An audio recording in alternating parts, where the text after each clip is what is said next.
Gopi Jana Vallabha Girivaradhari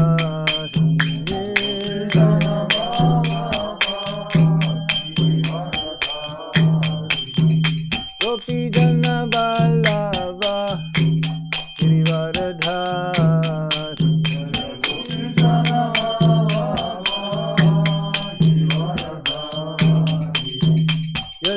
Yashodanandana Vraja Janarandana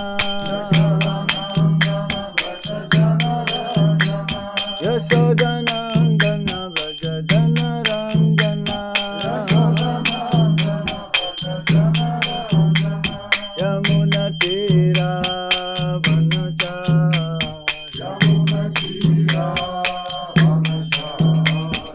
Hare Krishna Hare Krishna, Krishna Krishna, Hare Hare, Hare Rama, Hare Rama, Rama Rama, Hare Hare.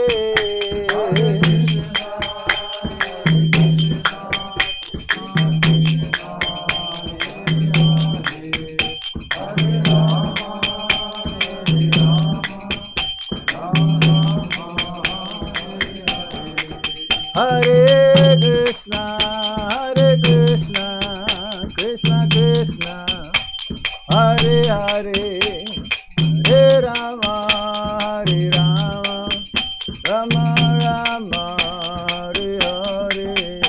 Hare Krishna, Hare Krishna,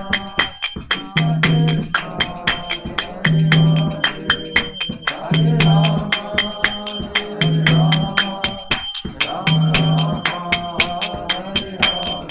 Hare Krishna, Hare Krishna, Krishna Krishna, Hare Hare, Hare Rama, Hare Rama, Rama Rama, Hare Hare.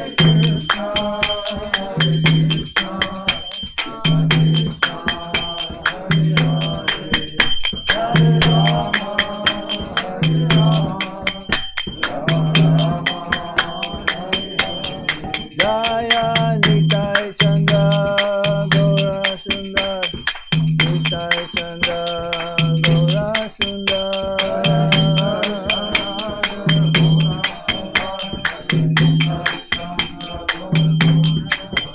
Jaya Nitai Chanda Jaya Gaura Sundar Nitai Chandra Jaya Gaura Sundar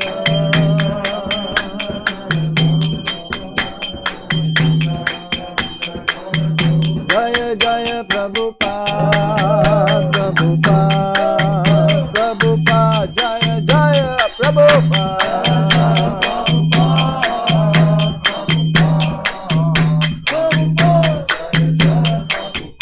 Jaya Jaya Prabhupada, Prabhupada, Prabhupada, Jaya Prabhupada.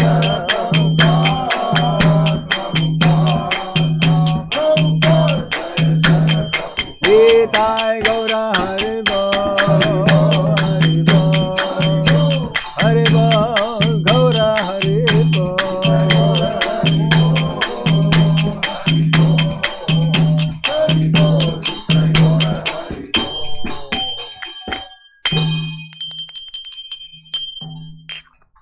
Jayam Vishupad Pramsa Paribrajacharya Astutarasat Srimat His Divine Grace Ilabai Charanar Binda Bhaktivedanta Swami Maharaj Chila Prabhupada Ki Jai Ananta Koti Vaishnava Binda Ki Jai Jai Rup Si Sanatan Bhatta Raghunath Si Jiva Gopala Bhatta Dasa Raghunath Sad Goswami Prabhu Ki Jai Namacharya Sila Haridas Thakur Ki Jai Premi Shikaho Sri Krishna Chaitanya Prabhu Nityananda Shri Advaita Gadadhar Shivasadi Gaur Bhaktavinda Ki Jai Shri Radha Krishna Gopa Gopina Shama Kunda Radha Kunda Giri Govardhan Ki Jai Shri Brajabhumi Vrindavan Dham Ki Jai Mathura Dham Ki Jai Sinavadip Mayapur Dham Ki Jai Ganga Mai Ki Jai Yamuna Mai Ki Jai Tulsi Devi Ki Jai Bhakti Devi Ki Jai Shri Harinam Sankirtan Ki Jai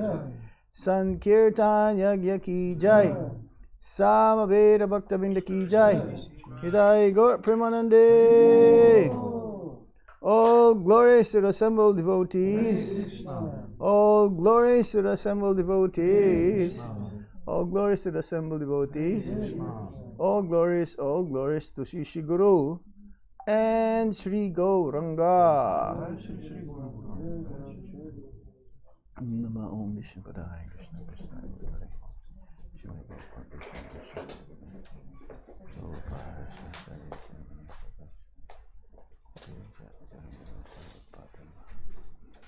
Nama Om Vishnu Padaya Krishna Prestaya Bhutale Shrimate Bhakti Vedanta Swami Niti Namine Namaste Saraswati Deve Gauravani Pracharine Nirbhisesha Sunyavadi Vasachade Satarine. Om Namo Bhagavate Vasudevaya. Om Namo Bhagavate Vasudevaya. Om Namo Bhagavate Vasudevaya. Om Namo Bhagavate Vasudevaya. Om Namo Bhagavate Vasudevaya. Om Ajnana Timirandasya Gyanan Gyana Shalakaya Chakshurun Militam Yena Tasmai Shri Gurave Namaha. Sri Chaitanya Manovistam Stapitam Yena Bhutale Swayam Rupa Kadamayam Dadati Swapadantikam Vandeham Shri Guru Shri Chita Padakamalam Shri Gurum Vaishnavansha Shri Rupam Sagrajatan Sahagana Raghunatam Tam Sajivam Sadvaitam Savadhutam Parijana Sahitam Krishna Chaitanya Devam Shri Radha Krishna Padam Sahagana Lalita Shri Vishakam Scha. He Krishna Karuna Sindhu Dinabandhu Jagatpate Gopesha Gopika Kanta Radha Kanta Namostute Tapta Kanchana Gaurange Radhe Vrindavaneshwari Vishabhanu Sutadevi Pranamami Hari Priye Vanchakalpatarubhyascha Kripa Sindhu Devacha Patitanam Pavanebhyo Vaishnavebhyo Namo Namaha. Jai Shri Krishna Chaitanya Prabhu Nityananda Shri Advaita Gadadhara Shri Vasudhi Gaur Bhaktavinda. Hare Krishna Krishna Krishna Hare Hare Hare Rama Rama Rama Hare Hare. Hare Krishna. Hare Krishna. First of all, on behalf of the temple, we've been here for the last almost 2 months now. I would like to welcome you all. Прежде всего, от имени всех авторитетов этого храма, я, как живший здесь уже на протяжении прошедших 2 месяцев, рад вас всех здесь поприветствовать. I would like to thank Sarvalochan Prabhu and the management for somehow tolerating us and giving us shelter here under the shelter of C.C. Nitai Chandra Gaura Sundara. Я хочу поблагодарить Сарвалочину, Прабху и местных менеджеров за то, что они нас здесь терпят, за то, что они дали нам здесь прибежище в этом храме у лотосных стоп божеств Шри Шри Нитай Чандра Гаура Сундара. Somehow we ended up here during the, and still it is, pandemic, still all over the world. People are still in fear of getting contact of this virus or this disease. Из-за пандемии мы завершили наше путешествие и находимся здесь, и пандемия продолжается до сих пор. Люди боятся заразиться этим вирусом. So I believe the temple officially opened to everyone yesterday. Храм со вчерашнего дня официально открыт, и все Or могут the его other day. посещать. But still, we have to be extra careful not to become careless, and because this is a very deadly disease, this coronavirus, and many of our devotees also got this kind of disease, but somehow they survived. But few were not able to make it, and they left us. Тем не менее, по-прежнему нам нужно соблюдать все меры предосторожности, не быть беспечными, потому что это смертельный вирус. Многие преданные заразились им, и многие вылечились, но также есть несколько, которые не смогли вылечиться и оставили тела. So we have to be careful still till the epidemic or the pandemic dies down, which probably going to be for many more months to come. Поэтому нам нужно по-прежнему соблюдать все меры предосторожности, пока эта эпидемия не закончится, а закончится она, скорее всего, через некое количество месяцев. And at the same time, we should pray for some of the devotees who just recently became positive with this COVID-19. Just like one of our GBCs, His Holiness Bhakti Charu Swami, who is in Orlando, Florida. So we should pray for them. Одновременно с этим нам нужно молиться за здоровье тех преданных, которые получили положительный тест на COVID-19, в том числе за здоровье его святейшества Бхактичару Свами, который сейчас находится во Флориде и получил такой тест. Yeah. The older you are, then the more susceptible that one can easily get infected by this disease. Чем человек старше, тем легче ему заразиться этой болезнью. But this is for everyone. Но так или иначе заразиться ею могут все. Hare Krishna. Хари Кришна. So we don't know how long more we're going to be here in Yaroslavl. Мы не знаем, сколько нам еще предстоит оставаться здесь, в Ярославле. According to the news, though, the airports in Moscow, international airports, will be opened 15th of July. В новостях говорится о том, что аэропорты будут открыты для международных перелетов, начиная с 15 июля.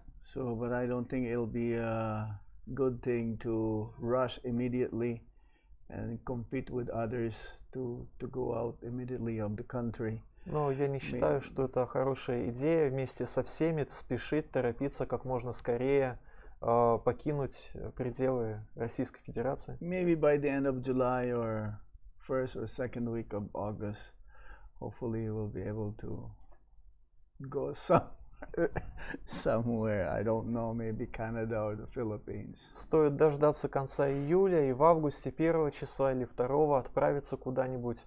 Есть надежда, что можно будет отправиться в Канаду или на Филиппины, не знаю еще куда. So I would like to thank all the devotees here for keeping us, and at the same time we'd like to apologize if there is any shortcomings or anything that we are not able to keep up to your likings.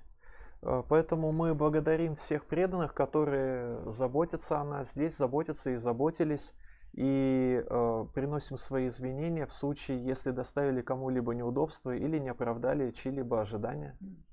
Hare Krishna. This is my Krishna karma to be here, or Madhava-Murari's Krishna karma to be here for so many Это по устроению Кришны мы здесь. Так называемая Кришна-карма проявляется. There is a Krishna karma also. То есть Кришна-карма тоже существует. Hare Krishna. Хари Кришна. So we read from Bhagavad Gita, chapter 15, text 15. Мы прочитаем текст из Бхагавад-гиты, 15 глава, которая называется Пурушоттама йога, йога высшей личности, текст 15. Today also is, according to our Vaishnava calendar, I believe today is Bhaktivinoda Thakur's Disappearance Day. Disappearance Day And Gadadhar Pandit. and Gadadhar Pandit's Disappearance Day, both great Vaishnavas' Disappearance Day today. И сегодня, согласно вайшнавскому календарю, день ухода Гададхары Пандита, день ухода Бхактивинода Thakura, оба они великие вайшнавы. So we'll mention something about Bhaktivinoda Thakur and Srila Gadadhar Pandit. Поэтому as мы о well. них тоже немножко расскажем. But in beginning we'll read this Bhagavad Gita as it is. Но начнем с текста из Бхагавад-гиты, как она есть.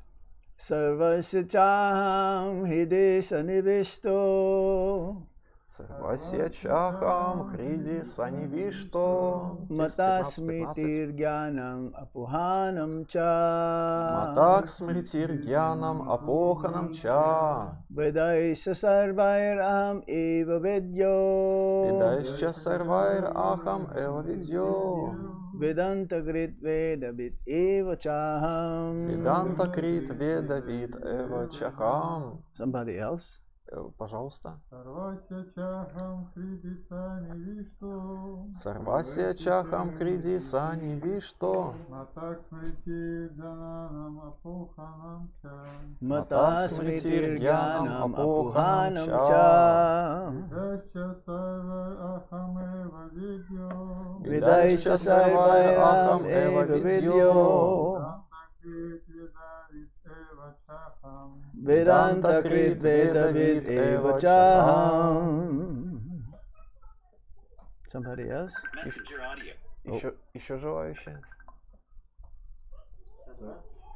Giving class right now. We'll call you after. Hare Krishna. Сарвасья чахам криди Sanivishto Mata smritir jnanam apuhanam cha Ведаисча сарвайр ахам эва видьо. Vedanta krit vedavit eva chaham. Sarvasya chaham kriti sanivishto Sarvasya chaham hridhi sanivishto Mata Мата smriti Mata смритир smritir гьянам jnanam апоханам apuhanam ча. cha Vedaisya sarvairaham eva vidyo Ведаисча сарвайр ахам эва видьо. Vedanta krit vedavit eva chaham Веданта крит ведавит эва чахам. Word for word meaning Sarvasya Пословный перевод сарвасья of all living beings каждого живого существа. каждого живого существа Cha Ча. and Также Aham ахам, I я, Hriday приди, in the heart в сердце, Sanivishta санивиштах, situated вошедший, Mata Mata from me от меня, Smriti смрити, remembrance память, Jnanam гьянам, knowledge знание, Apuhanam апоханам, forgetfulness забвение, Cha ча and и Vedai ведаих by the Vedas ведами, Cha ча also также Sarvai сарвай all всеми, Aham агам, I am я, Eva эва, certainly безусловно, Vedya ведях, knowable то, что следует познавать, Vedanta Krit Веданта Крит, the compiler of the Vedanta составитель Веданты, Vedavit Ведавид, the knower of the Vedas знаток Вед, Eva Эва, certainly безусловно, Cha Ча and и Aham Ага, I. я. Translation and purport by Srila Prabhupada. Srila Prabhupada ki jai. Литературный перевод и комментарий о божественной милости Абхачарана Равинды Бхактивиданта с вами Шрила Прабхупады Киджай. I am seated in everyone's heart, and from me come remembrance, knowledge, and forgetfulness. Я пребываю в сердце каждого, и от меня исходит память, знание и забвение. By all the Vedas I am to be known. Цель изучения всех вед — постичь меня. Indeed, I am the compiler of Vedanta, and I am the knower of the Vedas. Я истинный составитель Веданты и знаток Вед. Yes. Purport. Комментарий. The Supreme Lord is situated as Paramatma in everyone's heart, and it is... And from me come remembrance, knowledge, and forgetfulness. It is the verse you're reading, not the purport. What translation first, no? Translation. Purport. Yes, the Supreme Lord is situated as Paramatma in everyone's heart, and it is from Him that all activities are initiated. Комментарий. Верховный Господь в образе Параматмы пребывает в сердце каждого живого существа, и именно Он побуждает каждого к деятельности. The living entity forgets everything of his past life, but he has to act according to the direction of the Supreme Lord, who is witness to all his work. Живое существо полностью забывает свою прошлую жизнь, но благодаря указаниям Верховного Господа, свидетеля всех его поступков, Therefore, he begins his work according to his past deeds. оно получает возможность снова начать действовать в этой жизни. Required knowledge is supplied to him, and remembrance is given to him. Как бы продолжая делать то, что делало в прошлом. And he forgets also about his past life. Вот почему в следующей жизни оно начинает действовать в соответствии со своей прошлой кармой. Господь дает ему необходимые для этого знания и память и позволяет забыть прошлую жизнь. Thus, the Lord is not only all-pervading. Thus, the Lord is not only pervading, He is also localized in every individual heart. Таким образом, Господь является не только вездесущим, Он также сам находится в сердце каждого живого существа. So this is one of the aspects of the Supreme Lord. There are three aspects: Brahman, Paramatma, and Bhagavan. Итак, это один из аспектов абсолютной истины. Их всего три. Это Браман, Параматма и Бхагаван. Brahman is the effulgence coming from the body, transcendental body of the Supreme Lord, is a light. Браманом мы называем сияние, свет, который исходит от трансцендентного тела Верховного Господа. And Paramatma is the localized aspect. He is none other also as Kshirdakashaya Vishnu. Параматма, она же Кширадакашая Вишну, является локализованным аспектом экспансии Верховной Личности Бога. He is the localized aspect of the Supreme Lord who is present everywhere in the material creation and also within each and every atom. Параматма — это экспансия Верховного Господа, которая присутствует в каждом атоме материального творения, которое пребывает повсюду. He is also present within everyone's heart of all the living entities. Также Параматма присутствует в сердце каждого живого существа. And he guides. He guides and he is always with the jivas as he journey to different species of life, birth after birth. Параматма сопровождает живых существ в их путешествии из одной формы жизни в другую. If there is anyone who understands the situation within everyone's life, is none other than the Paramatma or the Super Soul. Именно Параматме все известно, именно Параматме известно обстоятельства жизни каждого живого существа. He knows everyone's situation, past, present, and future. Параматма знает прошлое, настоящее и будущее в том, что касается жизни каждого живого существа. He is the knower, he is the permitter, and he is also the controller of everyone. Параматма — это тот, кто все знает, тот, кто осуществляет контроль над всем, и тот, кто дозволяет чему-либо произойти. There is this analogy that was given in the Upanishad, one of the Upanishads. There are two birds sitting in a tree, and one bird is the observer, and the other one is the one who enjoys or suffers the result of his activities. В связи с этим в Катха Упанишад приводится аналогия с двумя птицами, сидящими на ветке дерева. Одна из этих птиц наблюдает, а другая птица клюет плоды с этого дерева. One of the birds is the Paramatma, and he gives direction, and he gives advice, he gives some way how to avoid the trouble to the other bird who he can follow or he doesn't have to follow. И одна из этих птиц, та, которая наблюдает, может давать другой птице советы, направлять ее для того, чтобы у этой птицы, которая клюет плоды, не было проблем в жизни, а у той птицы, которая клюет плоды, это уже ее дело, следовать этим наставлениям или нет. The other bird who is the Paramatma is always guiding and giving advice to the other bird, the Jiva, to please follow me, because if you do, then you will be properly situated, you will be comfortable, you will not be in trouble. Параматма постоянно дает советы живому существу, то есть другой птице в этой аналогии дает советы, старается направить ее в жизнь, говорит: следуй мне, следуй тому, что я говорю, тогда у тебя в жизни все будет хорошо и приятно, и не будет проблем. So if the Jiva, the other bird, act according to the direction given by the Supreme Lord as the Paramatma, who is also the witness of everything, then he will be happy.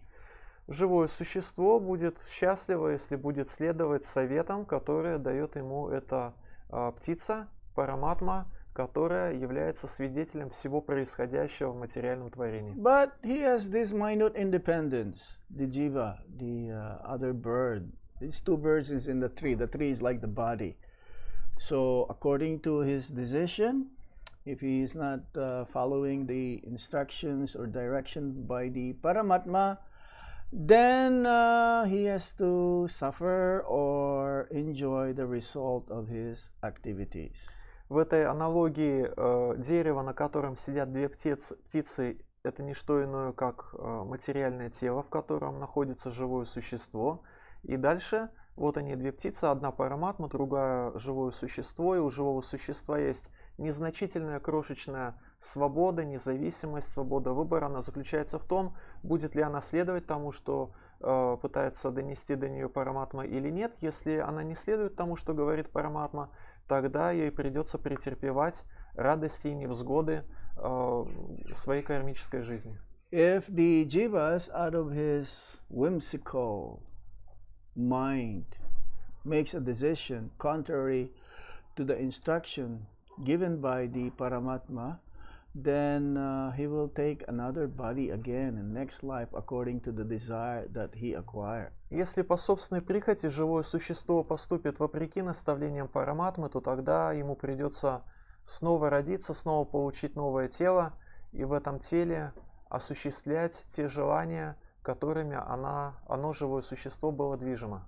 Then the Lord will provide him indirectly through the material energy a different body, whereby he'll be suffer or enjoy the reactions of his decisions from previous life. И тогда Господь не сам непосредственно, а посредственно через свою материальную энергию предоставит живому существу материальное тело, в котором, находясь и живя, оно сможет претерпевать позитивные и негативные последствия принятого им решения. And then he will start a new life again. But then, starting a new life means taking up another body because the soul never dies.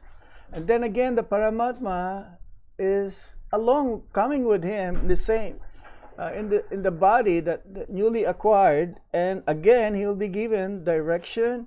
He'll be given remembrance. He will be given forgetfulness by the Paramatma. Начнется новая жизнь, и поскольку душа вечна, душа не умирает, новая жизнь означает новое тело, и в этом новом теле Параматма будет сопровождать это живое существо, душу, и вновь давать свои советы, наставления, стараясь направить живое существо в нужном направлении. So the Paramatma is situated in everyone's heart, but this is not the same heart that we have right now that's pumping the blood. This heart we carry also from birth after birth in different species of life is very subtle. Сверхдуша находится в сердце живого существа, но речь не идет об анатомическом сердце, о том, которое перекачивает кровь, а речь идет о сердце, которое имеет тонкую природу и которое мы переносим с собой, перевоплощаясь из одной жизни, из одного тела в другое тело. Sometimes one will say, "Oh, that person has a heart of gold because he's very kind, he's very merciful." Иногда про человека, например, могут сказать, потому что он добрый и милостивый, могут сказать, у него золотое сердце. But the heart that we have right now that's pumping blood is not made of gold. If you are kind, or if you are compassionate, or if you're very, very merciful, or sometimes they will say, "Oh, that person, his heart is made of steel. It's very hard, very cruel." При этом само это сердце анатомическое не сделано из золота, просто потому что про человека, кому это сердце принадлежит, сказали, что он добрый, сострадательный и милостивый. А иногда про людей говорят, что у него железное сердце, когда человек жестокий, злой. So that heart, sometimes it is synonymous compared to the mind. Поэтому, когда мы говорим про сердце, подразумеваем ум. If the mind is peaceful, that means the heart is clean. Если ум спокойный, умиротворенный, это означает, что сердце чистое. If the heart is clean, that means there is no lust, anger, greed, madness, illusion, and envy. Чистое сердце означает сердце, свободное от гнева, жадности, вожделения, иллюзий, безумия и зависти. That means that person is pure. Это означает, что перед нами чистый человек. So the Paramatma, who is localized in everyone's heart, that heart is very subtle. It's not the same material heart that we have. Итак, Параматма находится в сердце, но не в физическом сердце, а в сердце, имеющем тонкую природу. That Paramatma, he knows past, present, and future, and he awards different fruitive results according to the activities that the jiva performs. Параматме известно прошлое, настоящее и будущее живого существа, и в зависимости от того, какую деятельность живое существо совершает, Параматма вознаграждает его соответствующими плодами. Continue reading. Продолжаем читать комментарий к тексту. He is worshipable not only as the impersonal Brahman, the supreme personality of Godhead, and the localized Paramatma, but as the form of the incarnation of Vedas as well. Таким образом, Господь является не только вездесущим, Он также сам находится в сердце каждого живого существа, заставляя его пожинать плоды своей прошлой деятельности. Ему поклоняются не только как безличному Браману, верховной личности Бога и Параматме в сердце каждого, но и в образе Вед. So that means the Vedas is not a Hindu scripture.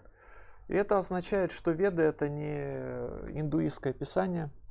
Just like for the Muslims, they have the Quran. Как, например, у мусульман есть Коран. The Christians, they have the Bible. У христиан есть Библия.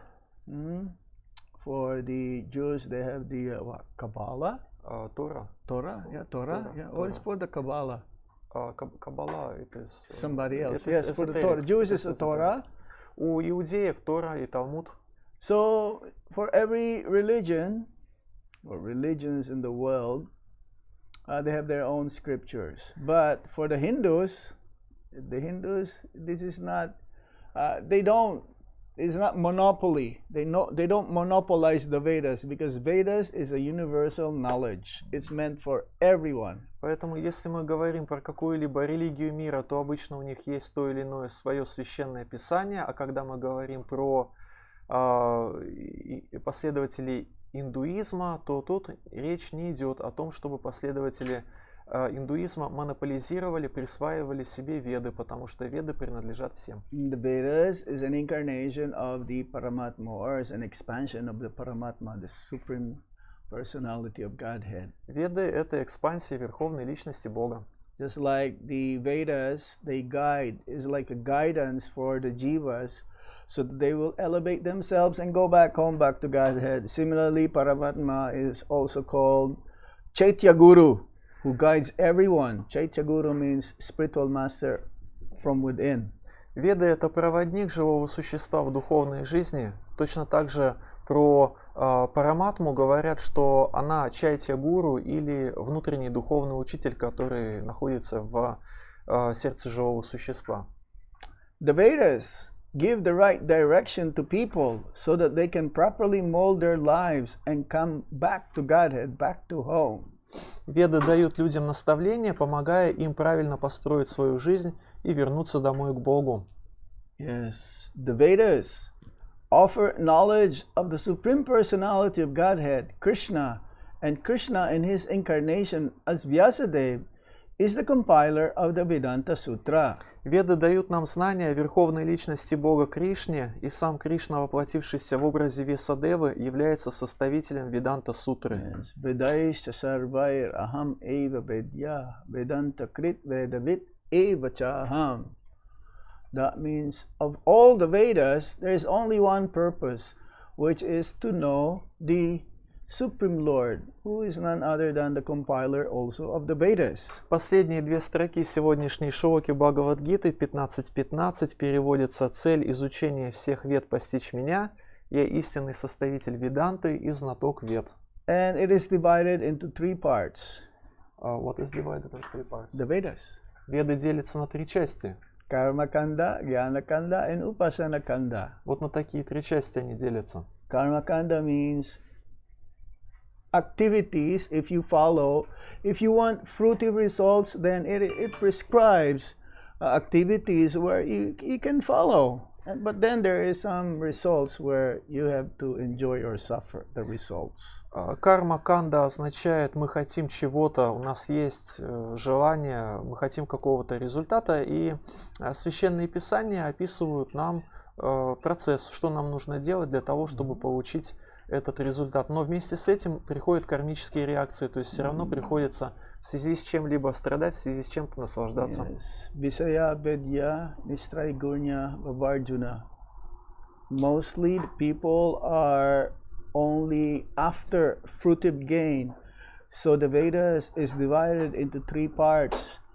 And most major part is about this Karma Kanda section. Большую часть вед составляет карма-канда, потому что люди в основной своей массе стремятся совершать так называемую деятельность ради плодов. And then others who also study the Vedas, they want to acquire knowledge, jignasu, but then they also kind of like start to speculate what is the main purpose of the Vedas, and they get lost. Также существуют люди категории джигьясу, означает любознательные, они стремятся к знанию, они пытаются постичь это знание, но при этом теряются в своих поисках ответа на вопрос, в чем суть вед. And they just ended up wanted to merge into the Brahman effulgence of the Supreme Lord. И весь их поиск заканчивается тем, что они приходят к выводу, что цель заключается в том, чтобы раствориться в безличном сиянии Абсолюта. They become Brahmavadis. Таким образом, они становятся брамавади, Impersonalists. имперсоналистами. And then there is the Upasana Kanda, where one started to worship. If one wants to acquire something, then they acquire, even in the material platform, acquire that object by worshipping different demigods. И также существует упасана канда, то есть поклонение различным полубогам. Это поклонение люди совершают, даже будучи в материальных представлениях о жизни, ради того, чтобы выполнить те или иные свои материальные желания. And then it culminates in worshipping the Supreme Lord by performing bhakti. И в конце концов, вся эта практика кульминирует, находит свою высочайшую точку развития в поклонении Верховной Личности Бога. So Srila Vyasadeva, who is an incarnation of the Supreme Lord in the Jiva Tattva, he's a Sakyavesh avatar. He's an empowered incarnation of the Supreme Lord, but in the Jiva platform. Весадева, составитель Веданта Сутры, является Шактивеша аватарой, то есть уполномоченным воплощением Верховного Господа, но сам он относится к категории Джива Татвы. He is not the source of the Vedas, but he compiled the Vedas. Ultimately, he was given this knowledge by the Supreme Lord to write the Vedas or the knowledge. То есть Весадева не является непосредственно источником Веданта-сутры, но он является составителем Веданта-сутры и составителем Веданта-вед, и составителем вед. Это знание было получено им от Верховного Господа. The commentation on the Vedanta Sutra by Vyasadeva in the Srimad Bhagavatam gives the real understanding of Vedanta Sutra. Продолжаем читать комментарии. Прокомментировав Веданта-сутру в Шримад Бхагаватам, Весадева раскрыл ее истинный смысл. See, after compiling all the Vedas, he's still not feeling very happy, Srila Vyasadeva. There is some complacency there. He's not, or despondency, that's the right word, despondent. He's not happy, he's not satisfied. That when Narad Muni, who was passing by, he noticed that Vyasadeva is not so happy. Весадева составил Веды и при этом оставался неудовлетворенным, не испытывал счастья. И когда мимо проходил его духовный учитель Нарада Муни, то он, Нарада Муни, заметил, Весадева почему-то несчастен. And then Narad Muni mentions to him that that's why you are not satisfied is because you have forgotten to mention Srimad Bhagavatam. Нарада Муни сказал Весадеве, ты несчастный, потому что не написал Шримад Бхагаватам. The Amala Puranam, the spotless Puranam. Ты не написал эту безупречную, беспримесную Пурану, Амала Пурану. And that's why the first verse of that is that glorifying the Supreme Personality of Godhead, who is the cause of everything. Именно поэтому Шримад Бхагаватам начинается с текста, в котором прославляется Верховный Господь, являющийся источником всего сущего, Джанмадья Сяятага. Now I can see you. Вот теперь я вас увидел. And before it's too bright. I mean, it's too a little dark. А до этого было темно. The Supreme Lord is so full that for the deliverance of the conditioned soul, He is the supplier and digester of foodstuff, the witness of His activity, and the giver of knowledge in the form of the Vedas, and as the Supreme Personality of Godhead, Sri Krishna, the teacher of Bhagavad Gita. Верховный Господь настолько всеобъемлющ, что ради освобождения обусловленных душ Он обеспечивает их пищей и сам же переваривает ее, наблюдает за их деятельностью, дает им знания в форме вед, а также приходит как Верховная Личность Бога, Кришна, чтобы поведать Бхагавад-гиту. So, Srimad Bhagavatam is the literary incarnation of the Supreme Lord. Шримад Бхагаватам является литературным воплощением Верховного Господа. That at the departure of Lord Krishna 5,000 years ago, Srila Vyasadeva wrote the Srimad Bhagavatam for the people in the age of Kali. Когда 5000 лет назад Господь Кришна ушел с планеты, Вьясадева написал Шримад Бхагаватам ради блага жителей Кали-юги. Kali-yuga is the age of darkness. Кали-юга век, в котором царит тьма. Kali-yuga is the age of quarrel and hypocrisy. Это век раздоров и лицемерия. Kali-yuga is the age of chaos, quarrel. Кали-юга — это эпоха, когда царит хаос. And it says that, yes, Kali-yuga is the age of darkness, but we don't see really dark because, you know, the sun is there, looks like bright outside. And somebody just turn on the light, doesn't look dark. Кали-юга — это время тьмы, но в то же время, оглянувшись вокруг себя, мы можем увидеть, что не так уж и темно. Мы видим, что светит солнце, а теперь мы еще включили электричество, стало еще светлее. Dark because people in Kali Yuga are lazy for spiritual activities or spiritual life. Когда мы говорим о мраке Кали-юги, мы имеем в виду то, что жители Кали-юги ленивые по отношению к тому, чтобы жить духовной жизнью. Kali Yuga, according to Srimad Bhagavatam, is the age of quarrel and hypocrisy. People are short-lived, very easily disturbed. Согласно Шримад Бхагаватам, Кали-юга — это время, когда люди ленивы в отношении духовной жизни, когда они живут короткую жизнь, приходят легко в беспокойство по малейшему поводу. Life is very short. Очень короткую живут жизнь. Luckily, if we live 70 years old, supposedly one should live up to 100 years old. Предполагается, что нужно жить 100 лет, но если удастся прожить 70, уже можно считать себя счастливым человеком, удачливым. Now with this COVID pandemic, who knows, this is just the beginning. And they still have 427,000 years more in Kali Yuga.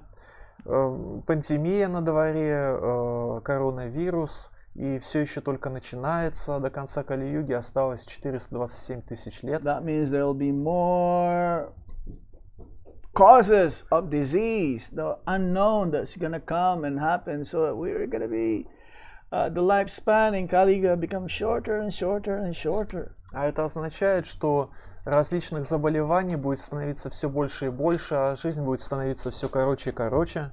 But at the end of the Srimad Bhagavatam, the last verse, it says, there's one good thing in Kali Yuga.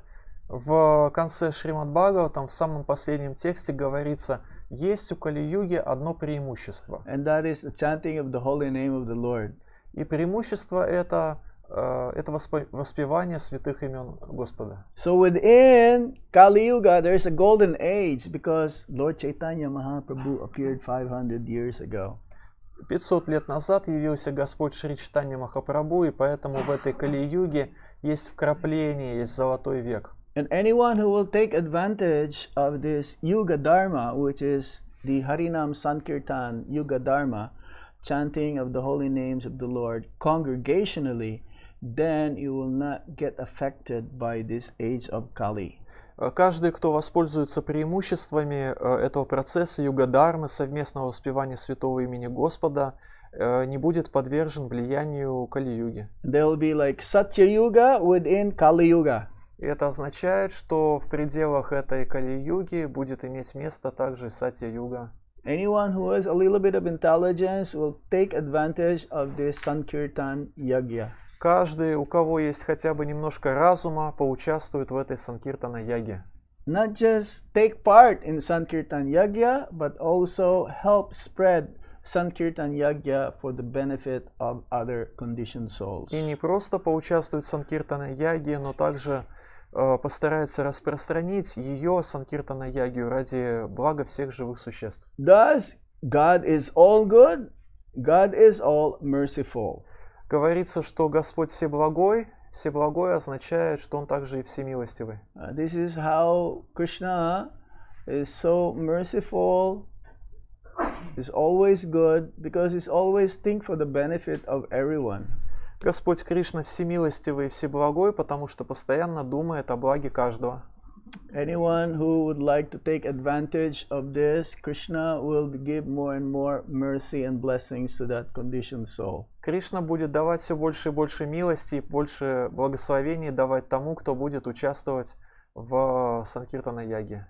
I was just reading in Prabhupada says, but if you want to forget Krishna, Krishna will make facilities or ways how you will forget him. Недавно я читал у Шрилы Прабхупады. Шрила Прабхупада пишет, если хотите забыть Кришну, Кришна легко может это устроить. But as super soul, who is along with the jiva, still the super soul will make that jiva remember about Krishna. Но одновременно с этим параматма, сверхдуша, присутствующая в сердце каждого живого существа, будет постоянно напоминать живому существу о духовном пути, о Кришне. So even if it's the desire of other conditioned souls to forget Krishna, Krishna will give them facilities, but still he will not leave them alone. То есть это означает, если у живого существа обусловленного есть желание забыть о Кришне, то Кришна создаст для этого все необходимые условия, но в одиночестве это живое существо все-таки не оставит. As Paramatma, he will still make that jiva to remind him, give him remembrance of the Supreme Lord. Сверхдуша будет время от времени давать живому существу память о Верховном Господе. That's why it says here, he gives remembrance and forgetfulness at the same time. Именно поэтому в сегодняшнем тексте говорится, что сверхдуша дает и память, и забвение. Any questions so far? Есть ли какие-нибудь вопросы по услышанному? Okay. Давайте. Yes? Давайте. Мой вопрос. Можете рассказать подробнее, как услышать голос Параматмы, который с нами разговаривает, и сколько раз в день это происходит? Сколько раз в день она нам что-нибудь говорит? Ага. How one can hear the Paramatma's voice, and how many times a day Paramatma is going to tell us something? You know, there is the formula given in the Bhagavad Gita. Существует формула, она дается в Бхагавад-гите. Paramatma is reminding you 24 hours. Параматма напоминает нам о себе 24 часа в сутки. It's giving you direction 24 hours. Она дает нам в жизни направление 24 часа в But сутки. due to uncontrolled mind, uncontrolled senses, that we're not able to hear the Paramatma. Но нам не удается услышать ее голос из-за того, что наши чувства и ум не находятся под контролем. He's always there, giving us direction. But we rather want to follow the dictations of the senses, and therefore the mind is disturbed, is many-branched, it's not focused. Она постоянно нам что-то говорит, Параматма, но из-за того, что мы склонны следовать диктату чувств, мы этого не слышим, а ум под влиянием чувств становится многоветвистым. Во множество разных направлений он устремляется. Our mind or our focus is many-branched because the senses are uncontrolled. So according to Bhagavad Gita, control the mind, control the dictations of the senses. When the mind becomes peaceful, automatically the super soul is already reached. Чувства диктуют нам то, что они диктуют, и в результате этого ум не сосредоточен, он распылен во множество разных направлений. Поэтому говорится, если мы умиротворим свой ум, сосредоточим его, тогда сможем слышать то, что нам хочет сказать Параматма.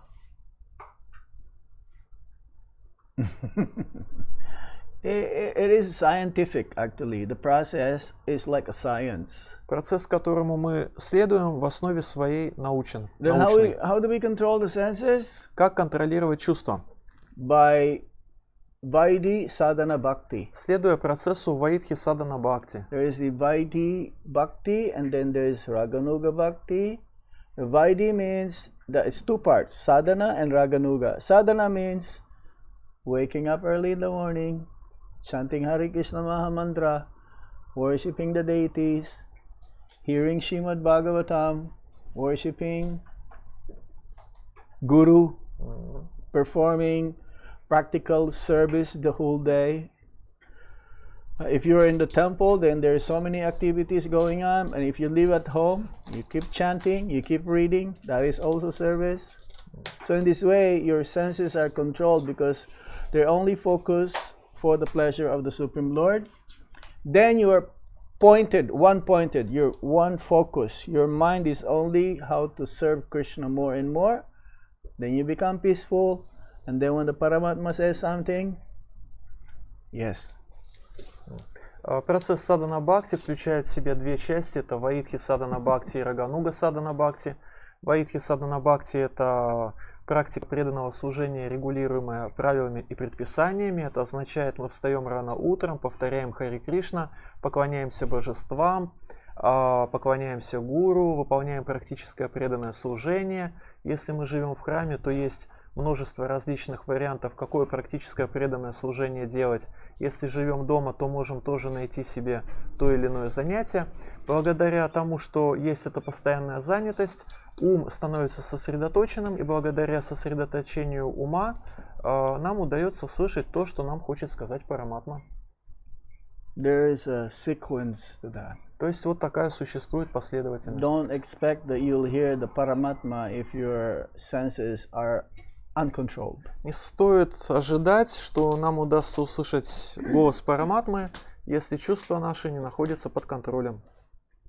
The Paramatma, the external feature of the Paramatma is the spiritual master. Внешнее проявление Параматмы – это духовный учитель. Whatever he says, is it as if the Paramatma is also telling you from inside what to do. Ко всему тому, что нам говорит духовный учитель, нужно относиться как к тому, что мы услышали бы от Параматмы, находящейся в нашем сердце. He is the spiritual master outside, and the spiritual master inside is the Paramatma. То есть существует духовный учитель как внешнее проявление, это непосредственно духовный учитель, и есть внутренний духовный учитель Чайтья-гуру, сверхдуша. The spiritual master is the extension of the Paramatma. То есть духовный учитель является внешним проявлением сверхдуши. He is a representative of the Paramatma. Он ее представитель.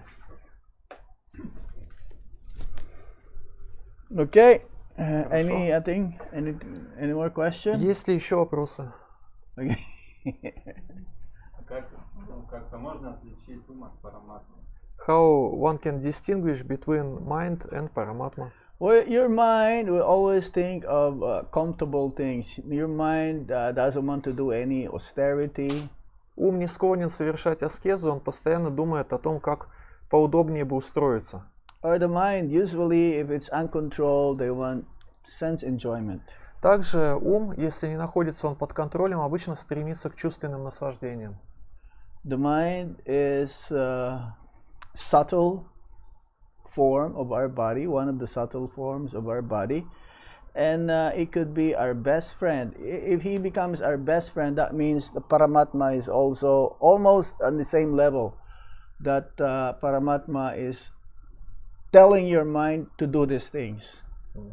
Ум является нашим тонким телом, и ум может быть нашим злейшим врагом или лучшим другом, и наш ум наш лучший друг в том случае, если он заодно с нашей Параматмой, то есть подтверждает то, что говорит нам Параматма, и не препятствует тому, чтобы мы слышали то, что нам говорит Параматма. But the mind is on the lower level. There is just the mind, the intelligence, and then the ego. Существует вот эта структура, положение ума, разума и эго, и ум находится ниже разума. The ego is the one that identifies that we are not this body, we are spirit, soul, and we are servants of the Supreme Lord. Эго – это самоотождествление, это представление о себе, то, что я не материальное тело, а духовная душа, и мое предназначение в том, чтобы служить Верховному Господу. There's what you call subconscious. Subconscious. Yeah, subconscious is the Paramatma. Мы это называем подсознанием. Параматма – это подсознание. Paramatma will always direct you to go serve the Supreme Lord or His devotees. Сверхдуша Параматма постоянно побуждает нас идти и служить Верховному Господу и Его преданным. The function of the mind is thinking, feeling, and willing. Ум думает, чувствует и желает. And always making plans for you to be properly situated or become comfortable. И постоянно строит планы, как покомфортнее устроиться в этой жизни. And the mind, when there is a pulling and pushing, that is the mind. Shall I do it, or shall I not do it, or shall I do it? The mind is like that. Всякий раз, когда мы внутренне мечемся, думаем, сделаю-ка я это, нет, лучше я буду делать не это, а то, это всегда действие нашего ума. That's why in the neophyte stage it says don't listen to your mind. Just listen to Guru, Sadhu and Sastra. Именно поэтому преданным, находящимся на уровне неофита, и говорят, не слушай свой ум, слушай то, что говорят гуру, садху и шастры. The mind tells you in the morning, don't get up. Oh, you're sleeping, okay, no problem. Например, ум утром говорит, ну, спишь, ну и хорошо, вставать не надо. But then the Paramatma says, no, you should get up. Go and see the Lord. Go and chant your rounds. А Параматма говорит, нет, надо вставать, сходи, посмотри на Господа, сходи и повторяй, и прочитай свои круги. Then the mind will say, no, you don't have to get up. You just, you're okay. You can get up later. А ум говорит, да не обязательно вставать, и так хорошо, можно попозже подняться. And then the intelligence, no, according to Guru, Sadhu and Shastra, we have to get up. И тогда Get up now. в этот разговор вступает разум, и он говорит, нет, в соответствии с тем, что говорят гуру, садху и шастры, нужно сейчас встать. It's very fine. It's very difficult to really distinguish, not until you practice Vaidhi Sadhana Bhakti. Без практики ваидхи садхана бхакти очень сложно понять, где ум, а где сверхдуша. That's why in the beginning, Bhaktisiddhanta Srila Prabhupada, he says in the morning we should beat our mind. What with broom or with shoes or something? Broom. Broom. No, shoes. In the morning, Okay, in the morning is shoes. Beat our mind. How can you beat your mind? I mean, that means your head. Where is the mind? you have to beat somewhere else. Beat your mind because the mind is always contrary to the austerity. Именно поэтому Шрила Бхактисиддханта Сарасвати Такур Госвами Прабхупада говорил о том, что каждое утро нужно бить свой ум ботинком, башмаком, и он не имел в виду то, что нужно бить себя физически обувью по голове, а он имел в виду то, что нужно постоянно противодействовать своему уму, который абсолютно не склонен совершать аскезы. And in the evening again you have to beat your mind with shoes. И когда наступает вечер, нужно снова бить свой ум. What? You're gonna be beaten up. You're not gonna be. There's no more strength there. But actually, if your mind is strong, that means you have a good willpower, and you have good determination to execute Krishna consciousness. У того, у кого ум сильный, у такого человека сильная воля и есть решимость следовать процессу сознания Кришны. Okay. Mataji? Я хочу узнать вот механизм Кали-юги. Как Кали-юга действует на всех одинаково, или в зависимости от места, от кармы, и контролирует ли Кришна положение живого существа. How Kali Yuga influences on Kali Yuga's inhabitants? Is the influence is the same for everybody, or it depends on Desha Kalapatra? Well, it depends. If you're in a place where there is in a mode of ignorance, passion and ignorance, it's like in the city, you can really feel the Kali Yuga, especially places where near the brothels or liquor store, then the mode is so heavy. Кали-юга действует по-разному, это зависит от того, в каком месте мы находимся. Например, если мы живем в городе, где влияют наиболее сильно гуны невежества и страсти, то мы можем ощутить на себе это влияние. И особенно сильно мы можем ощутить на себе влияние этих гун, если мы находимся рядом с публичным домом или местом, где выпивают алкогольные напитки.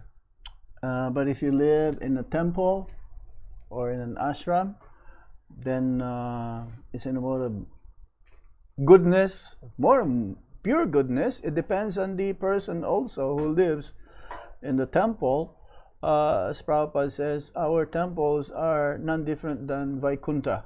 Если же человек находится в храме или в ашраме, то тогда он находится, в зависимости от того, что это за человек, он находится под влиянием благости или чистой благости. Шрила Прабхупада говорил, наши храмы не отличны от планет Вайкунтх. So it's like here, we're in the temple. This is not part of Yaroslawl. Мы сейчас находимся здесь в этом храме, и храм этот не имеет никакого отношения к городу Ярославлю. This is the abode of Nitai Chandra Gaura Sundar. Это обитель божеств Шри-Шри Нитай Чандра Гаура Сундара. It is meant, it's like mandir means when you enter that place, your mind is completely become free from anxiety. It's very peaceful. Храм или мандир — это то место, входя в которое мы обретаем полное спокойствие и умиротворение ума. Again, it depends on the person who's entering. Но опять-таки это зависит от того, что собой представляет человек, который входит в храм. What is his purpose? Why he entered that place? С какой целью он заходит в этот храм? But still, at the same time, because the place is the abode of the Lord, whatever intentions he has, impurities, ultimately becomes pure. Но опять же, независимо от того, с каким намерением и в каком настроении человек заходит в храм, поскольку храм это обитель Господа, вся эта нечистота, вся эта скверна, все равно в конечном итоге уходит. So similarly, we should make for those devotees who live in the community, the vicinity nearby the temple, they should make their place of residence as also Vaikuntha, having Krishna or Gaurnitai as the center of their activities. Преданные, которые живут дома, тоже должны сделать свое жилище вайкунтхами и иметь там божества, и выстраивать всю деятельность, которую они совершают вокруг этих божеств, делая божеств центром своей жизни. And therefore you're not going to be affected by Kali Yuga. В этом случае Кали-юга на нас действовать не будет. Or if you go to holy dham like Vrindavan, Jagannath Puri, Mayapur, Dwarka, all those places of Krishna's pastimes that he performed 5,000 years ago or 500 years ago, that is also Vaikuntha, that is holy dham, that is not affected by Kali Yuga. Externally it is affected by Kali Yuga, but internally Krishna is still there. Those who are pure in heart, they can feel and they can see Krishna. Вайкунтхами также являются святые места паломничества, такие как Вриндаван, Дварака, Джаганатха Пури, Майяпур, там, где Господь являлся 5000 лет назад или 500 лет назад. И с внешней точки зрения может показаться, что эти места подвержены влиянию Кали-юги, но с внутренней точки зрения они чисты, там присутствует Господь, и те, кто могут это увидеть, те, кто чисты, они могут увидеть и ощутить Господа в этих святых местах паломничества. That's why it is good to go and visit those holy places from time to recharge your spiritual battery.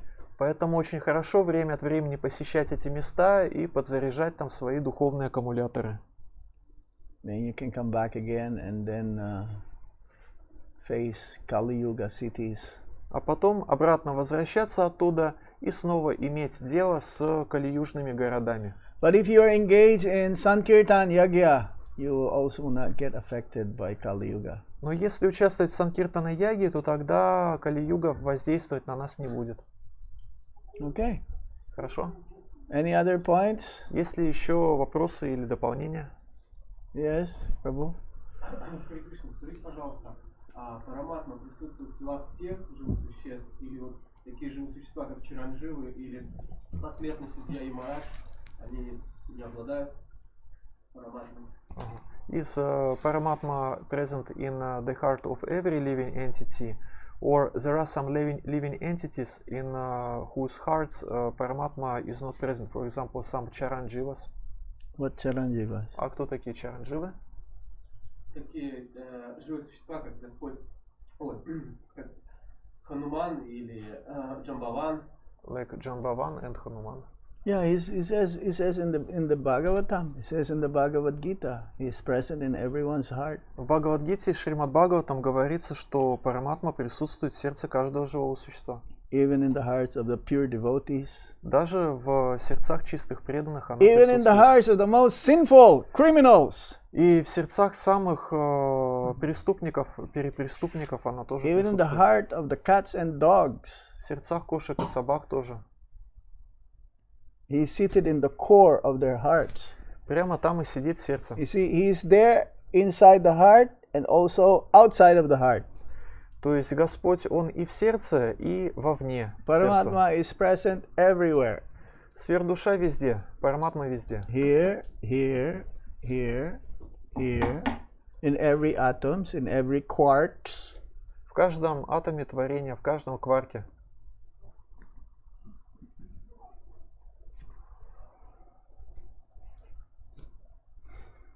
Yes, Prabhu. Харе Кришна.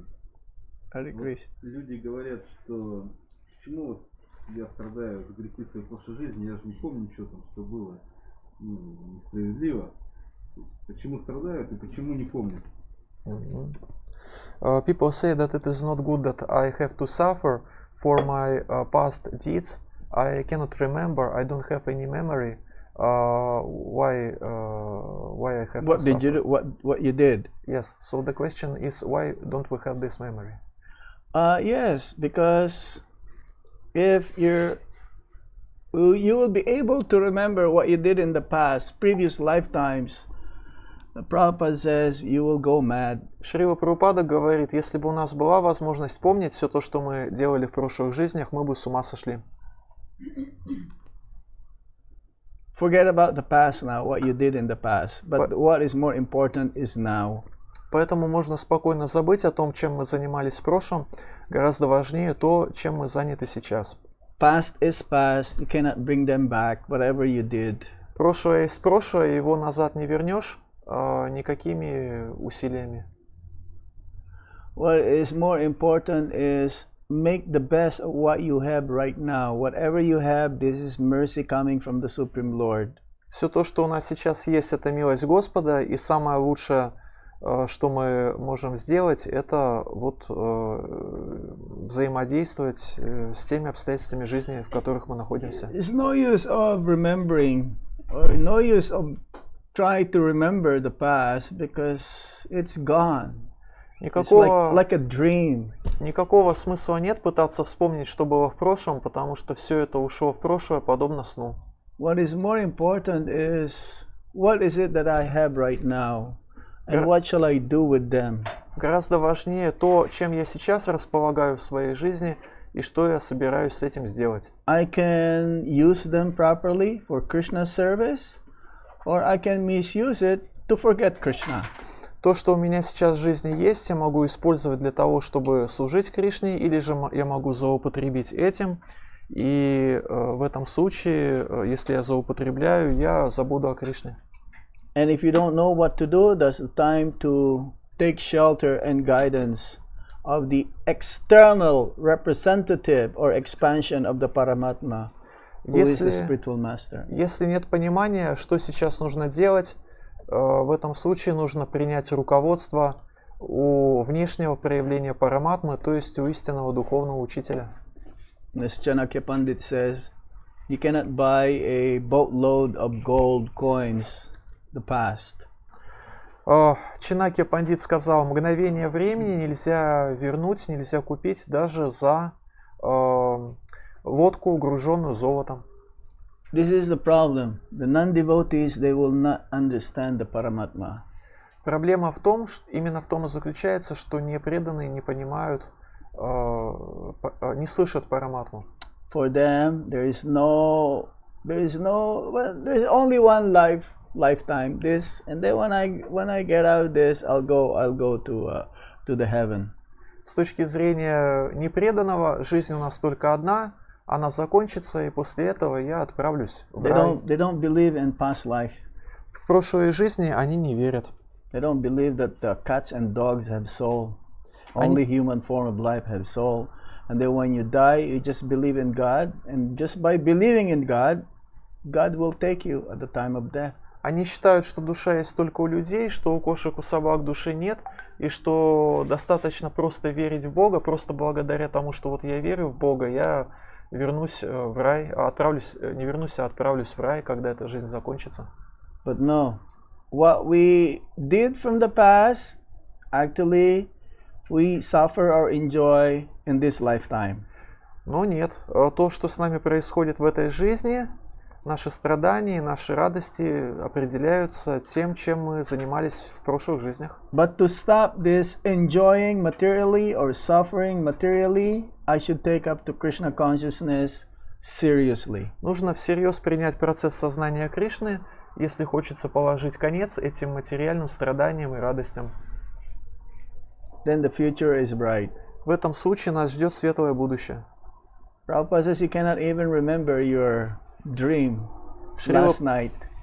Шрила Прабхупада однажды сказал, вы даже не можете вспомнить, что вам в последнюю ночь приснилось. Свой ближайший сон не можете вспомнить. Unless you write it down immediately as soon as you get up. Because sometimes dreams still vivid.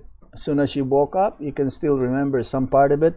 You can write it down. But you cannot even remember what you did, let's say, 4 days ago. Same time. What were you doing? Where are you? Единственный способ запомнить сон, это как только проснулся, сразу его записать. Бывает так, что что-то еще осталось в сознании, и можно записать какую-то часть сна, а дальше он полностью забывается. Или, допустим, попытаться вспомнить, что я делал 4 дня назад в это же самое время, тоже не получается вспомнить. Unless you're doing the same thing every day, like serving, like a pujari. Oh, this time I close the door.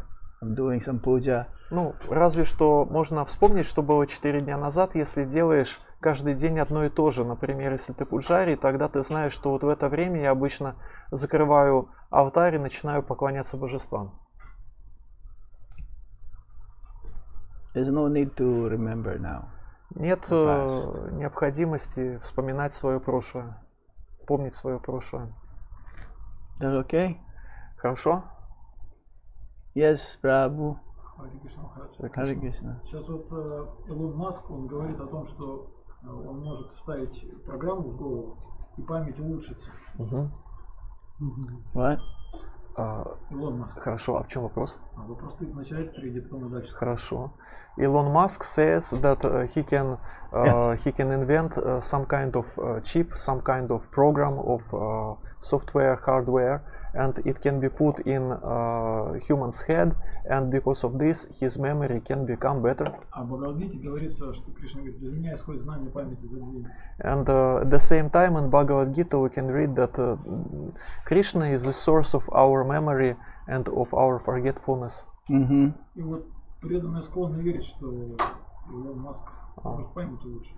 But devotees have some tendency to believe that Elon Musk can improve their memory. Так, может он улучшит память или нет? Can he improve their memory or not? Let's see. Ну вот посмотрим. Maybe in 100 million lifetimes. Может через 100 That can миллионов be. жизней получится у него. There is some techniques also how you can remember the past. Is like, you know, like hypnotic regression, right? Есть, конечно, некоторые техники, благодаря которым можно восстановить память о своих прошлых жизнях, гипнотическая регрессия и так далее. Or unless you are like a time traveler. Или, например, допустим, вы на машине времени сюда прибыли, тогда вы знаете, что было у вас в прошлом. But where is that machine? You know, the time traveler, they can go in the future, they can go in the past. Но где можно такую машину времени достать? Понимаете, да, о ком идет речь? То есть человек, который при помощи этого устройства может отправиться в будущее, в прошлое и так далее. But we have not seen that. So Mahapurush Prabhu thinks that it is fiction, time machine is fiction. But not according to others. To others means to whom? Those are like scientists. It's like, you know, some... well, we should not believe it 100%, but there is some explanation that they're giving. That's why others are very, very intelligent. They're like 500 years ahead of their time, the way they think. Ну, нам не нужно прямо вот на все 100% верить в возможность существования машины времени, но с точки зрения некоторых ученых такая возможность в принципе существует. Сейчас бывают такие ученые, которые очень прогрессивно мыслят на 500 лет вперед, опережают своих современников. Кришна говорит, колоссный лакакша, But even in the Mahabharata or in the Srimad Bhagavatam, Arjuna went to, or in the stories also, in was that King Prataparudra, or the king, was that in Lord Jagannath's pastimes? You know, he was present there, but then when he came back, no one is there anymore of his family members. King Indrajumna, А, yeah, so he went where? To another planet? yeah, it's like, you know, like Lord Brahma was there, and everyone was doing the installation of Lord Jagannath, and then when he came back to his, it's gone. Как, например, в этой There are истории some про stories in the Про Bhagavatam like that. Господа Джаганатху, про царя Индрадюмну, там описывается, как царь Индрадюмна присутствовал на церемонии установления божеств Джаганатхи, там присутствовал полубог Брахма и многие другие. Это было на другой планете, а потом он вернулся обратно на свою планету, а там уже все его родственники и родственники родственников и так далее, все уже умерли. Thousands and thousands of years ago. Потому что тысячи и тысячи лет прошли, другое летоисчисление. And I was just like, well, I was watching this video about science. There is, what's his name? The one who invented the, even before the Ringling Brothers, you know, the airplanes and everything. But he what's his name? Leonardo da Vinci? Yeah, Leonardo da Vinci. Леонардо да Винчи. Leonardo da Vinci. He was away for 2 years and he cannot figure out. They cannot figure out where he went and where did he go. But then when he came back, all of these inventions just started to appear, and it was like ahead 500 years ahead of time. Вот в качестве примера можно вспомнить Леонардо да Винчи. Махарадж недавно скачал несколько фильмов из интернета, смотрит их, и там говорится про то, что Леонардо да Винчи на 2 года куда-то исчез, и его никто не мог обнаружить, а потом он вдруг неожиданно, как неожиданно исчез, так неожиданно и появился, и после этого из него все эти изобретения начали сыпаться одно за другим. But ultimately, from the Bhagavad Gita says, То есть он опередил на 200 лет своих is современников. the one who gives forgetfulness and remembrance. В Бхагавад-гите говорится, что Параматма дает нам память и забвение. Sarvasya chaham hridhi sanivishto mata smitir jnanam. The knowledge also comes from Krishna. Также Параматма. Кришна является источником знания, гьяном. Ну, тут, в принципе, понятно, это логический закон. Поднимаешься наверх, там дольше, там вниз, там короче. Тут, не то, что ты там можешь туда, можешь сюда, что свободен такой там, во времени перемещаться. He says it is different story. To move from one planet to another, it is one story, and to move from present moment to past or to future, it is another. But then to go to another planet without any of this spaceship or technology, what kind of technology do they have? Но опять-таки, чтобы с одной планеты на другую перенестись, нужны же технологии определенные, которых у нас нет. То есть мы же не можем на своих космических They кораблях said they have это advanced сделать. technology, but that is not really advanced because they still use these things that can fail any moment. В современной космонавтике строят эти космические корабли, их называют очень развитыми, продвинутыми технологиями, но какие же они развитые и продвинутые, если там все в любой момент может сломаться? There's like some mystic yogis, they can take a pomegranate. They did an experiment. There is one yogi, very famous yogi. So they put him in the like in a room, locked him up there, and they asked him to get pomegranate in Afghanistan. Проводили однажды эксперимент, взяли одного йога, посадили в клетку и сказали, пожалуйста, доставь сюда гранаты из Афганистана. And then when they opened the door, the pomegranates are there. Они заперли его, потом дверь открыли, смотрят, у него в руке этот гранат из Афганистана. So where is the technology? There is no circuitry there that he did, he used. It is with his mind only that he did. И как он это сделал? Просто силой своего сознания, силой своего ума. So Elon Musk is behind. Он далеко позади оставил Илона Маска, этот йог. He may be able to do it, but then that will not save anybody from the cycle of repeated birth and death. Может быть, Илону Маску и удастся осуществить свое изобретение, но все равно оно не спасет никого из повторяющегося, из круговорота повторяющихся рождений и смертей.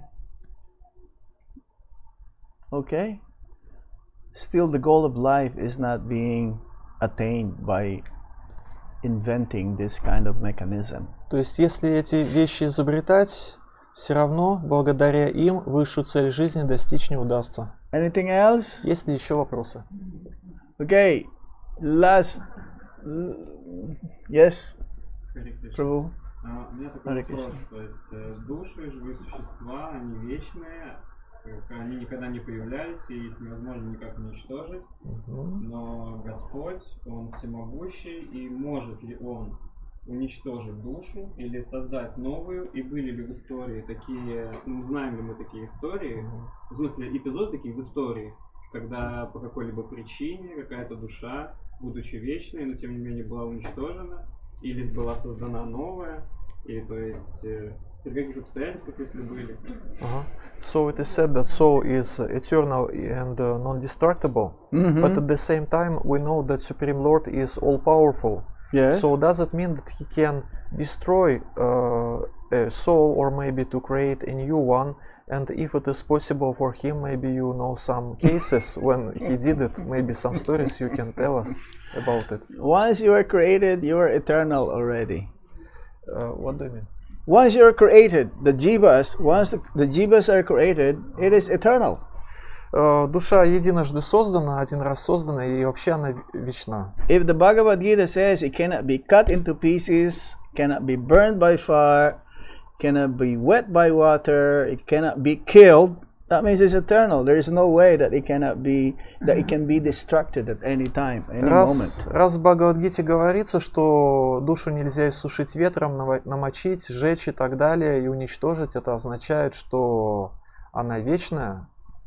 But the question is... Yeah, the jivas are not like robots that if I don't want you anymore, I'll burn you. No, it's not like that. It cannot be burned. It doesn't die. It's eternal. So Krishna cannot kill also if he wants to. But he is so powerful. He may be so powerful, but Krishna is so powerful.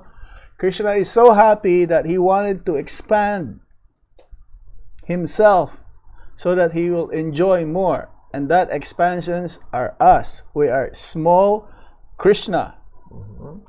Кришна для того, чтобы ему было радостнее и веселее жить, сделал из себя экспансии. И эти экспансии — это мы, живые существа. Мы вечные, мы от него. Мы маленькие Кришны. Okay. He can do whatever he likes, but he will never do it.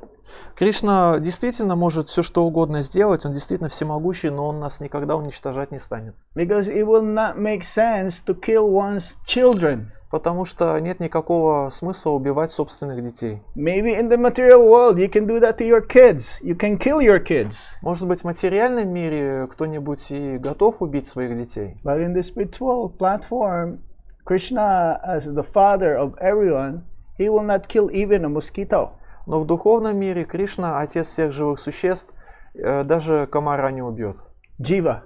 That's jiva in the form of a mosquito. Потому что это тоже живое существо, душа, но в форме комара, в теле комара. In the spiritual platform, no. То есть, It will not happen. То есть, когда речь идет о духовной реальности, то там такого не бывает. But he has the power to do it, but he will not do it. То есть у него есть могущество, есть потенциальная возможность это сделать, но он это не сделает. Why do you think like that? А почему? You want to be killed by Krishna? А почему вы в этом направлении думаете? Вы хотите, чтобы Кришна вас убил? Maybe. Maybe? Why?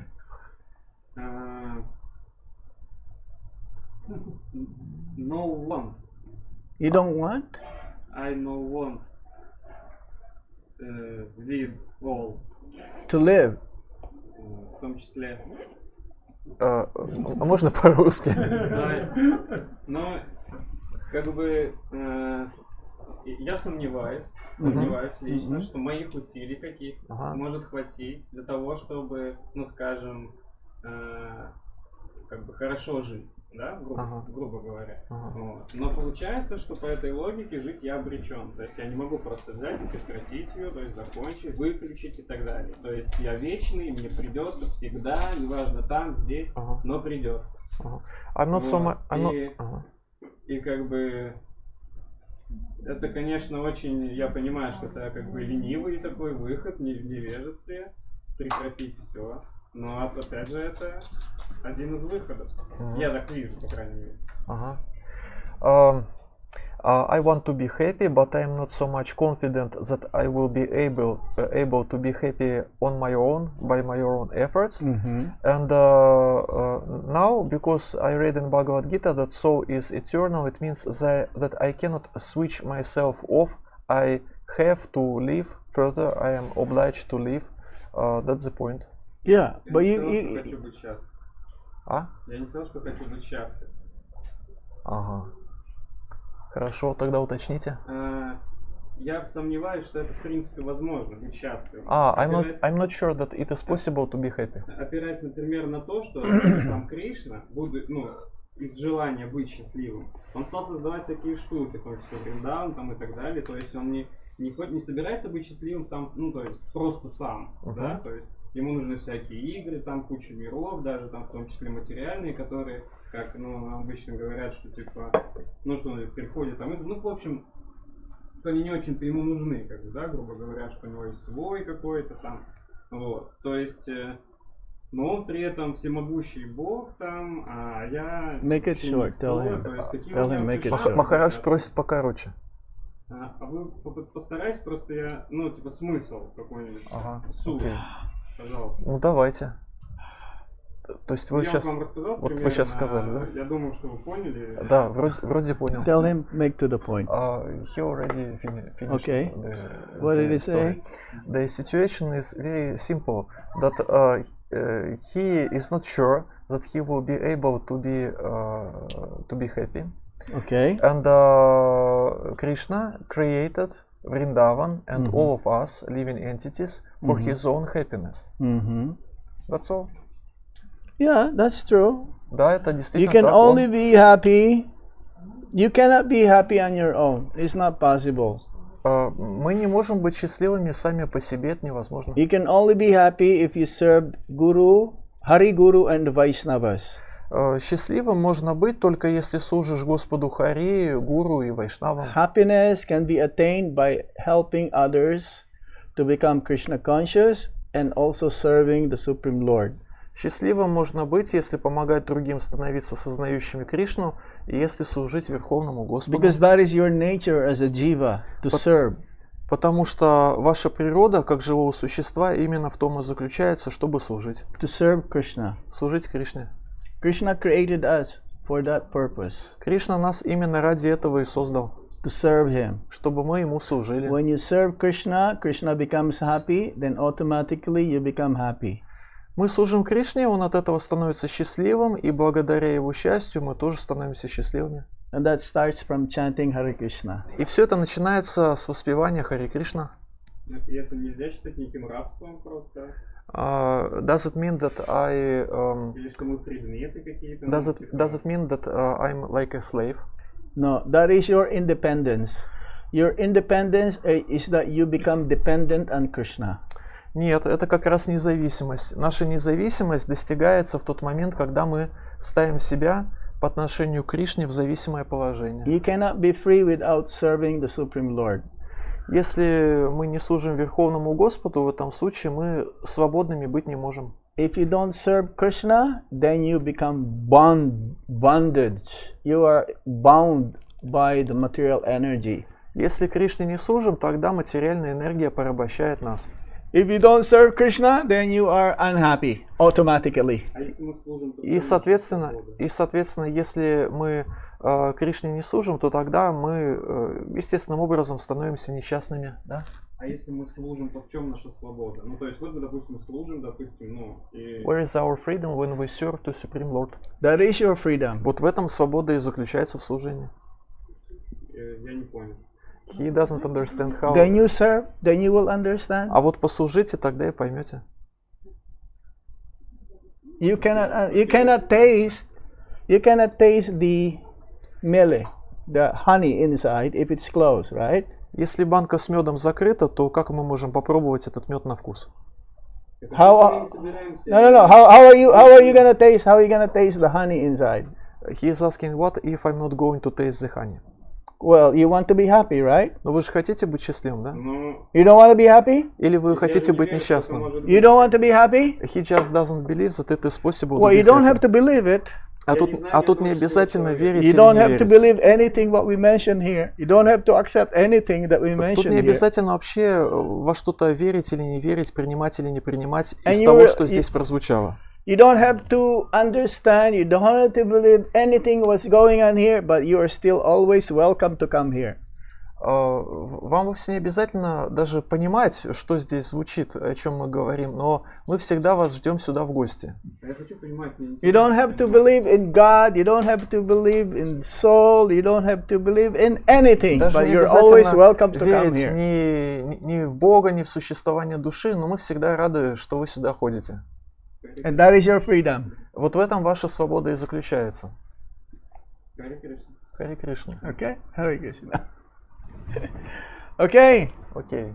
Матаджи wants to ask you something. Okay, one last question. Последний вопрос. Я по Давайте. поводу регрессии. Вот хотят вспомнить прошлое Мгм. и обращаются к гипнотизеру. Ну и насколько это правдиво, то, что там они видят. Мгм. Это Параматма дает санкцию увидеть то, что действительно было, или вообще можно в заблуждение их там вводить кто-то. The question is regarding hypnotical regression. Is it a real thing or it is just imagination? No, it is real. Не, это реальные вещи. But it's useless. Ну, реальные, но бесполезные. Better to find out what is the future. Лучше узнать, какое будущее нас ждет.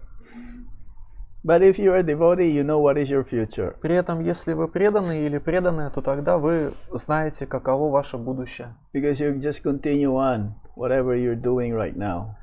Потому что просто вот то есть будущее заключается в том, что вы в будущем будете просто продолжать заниматься тем же, чем занимаетесь сейчас. And it'll be more.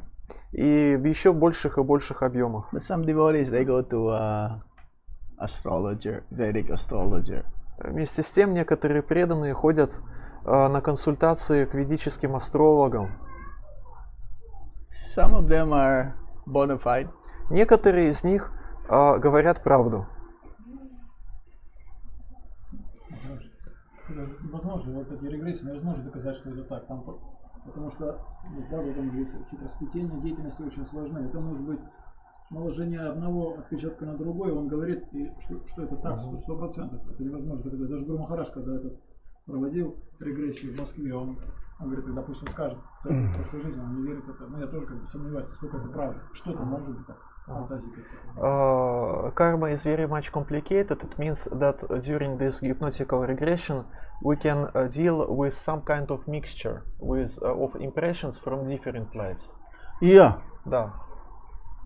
And there's some research done on this, and it was proven it was correct. Which research can you elaborate? Some research is like in India, there is this one child.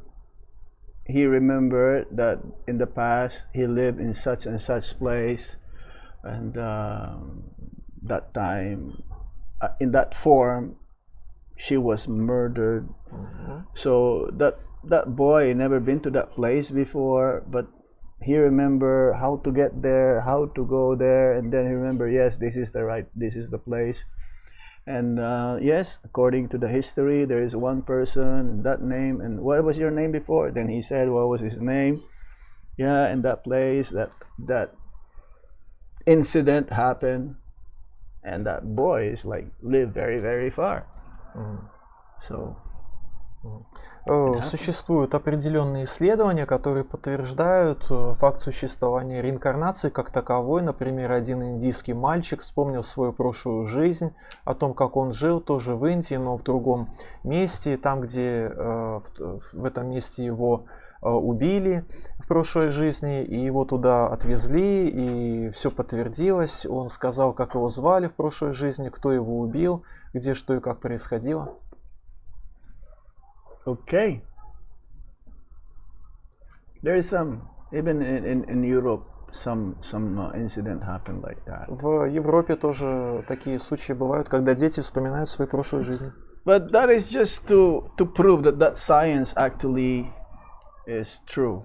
Это просто доказательство того, что существует реинкарнация и что It's a соответствующие... science. It's a science. What is the science, Махарадж? That hypnotic regression. Эти факты подтверждают то, что посредством гипнотической регрессии можно выйти на некие реальные воспоминания. That happened also in where?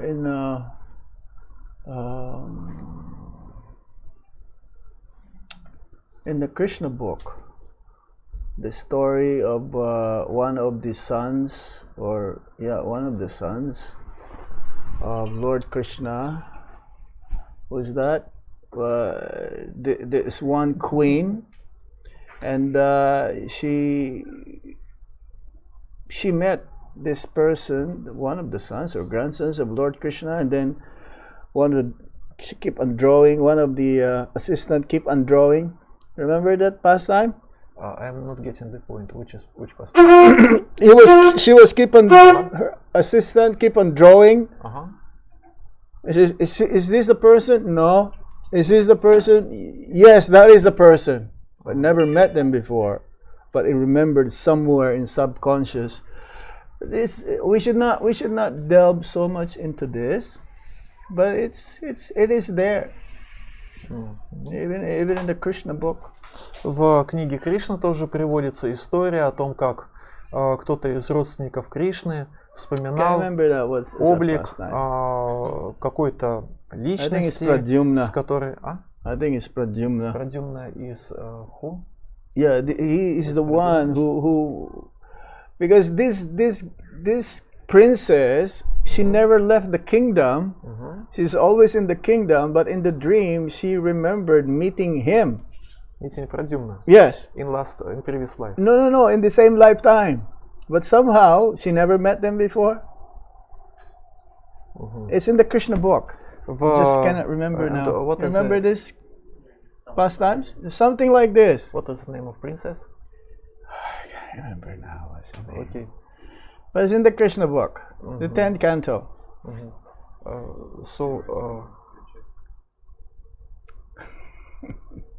Princess was remembering the face of Pradyumna, Yeah, or Pradyumna. Pradyumna was remembering the face of princess? No. It was the princess remembering Pradyumna.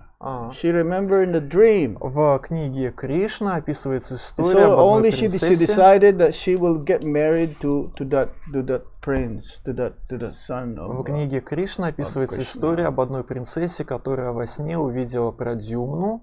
До этого никогда с ним раньше не встречалась. И когда она его увидела во сне, то приняла решение, что выйдет замуж только за него. Huh? Aniruddha or Pradyumna but the concept is there. В общем, суть в Concept этом is there. заключается. What is the concept? The concept about, like this science of not knowing from before, but then remembering that you met before. То есть суть в этом, что You remember now. можно что-то такое вспомнить, чего раньше не помнил и не знал, и оно как-то вспоминается как бы из ниоткуда, и это опыт прошлого, и потом оно совпадает. It is there. Оно подтверждается. Получается, что Кришна кому-то позволяет вспомнить. It means that Krishna allows to somebody to Механизм через Кришну remember. все происходит, потому что Кришна же обладает памятью, кто чего в прошлом, да? То есть это значит, даже сансу Кришна дает. It means that it was Krishna's sanction for someone to be able to get this memory of He is past. the giver. As it says here, he is the source of forgetfulness. He is the source of remembrance, and he is the source of knowledge. Да, в тексте здесь как раз об этом и говорится, что Кришна дает знание, память и забвение. ultimately Krishna is the source of everything. А вообще Кришна источник всего. That we should understand. If we understand that, then we are Krishna conscious. Нам нужно это понять. Если мы это поняли, то Usha and Aniruddha.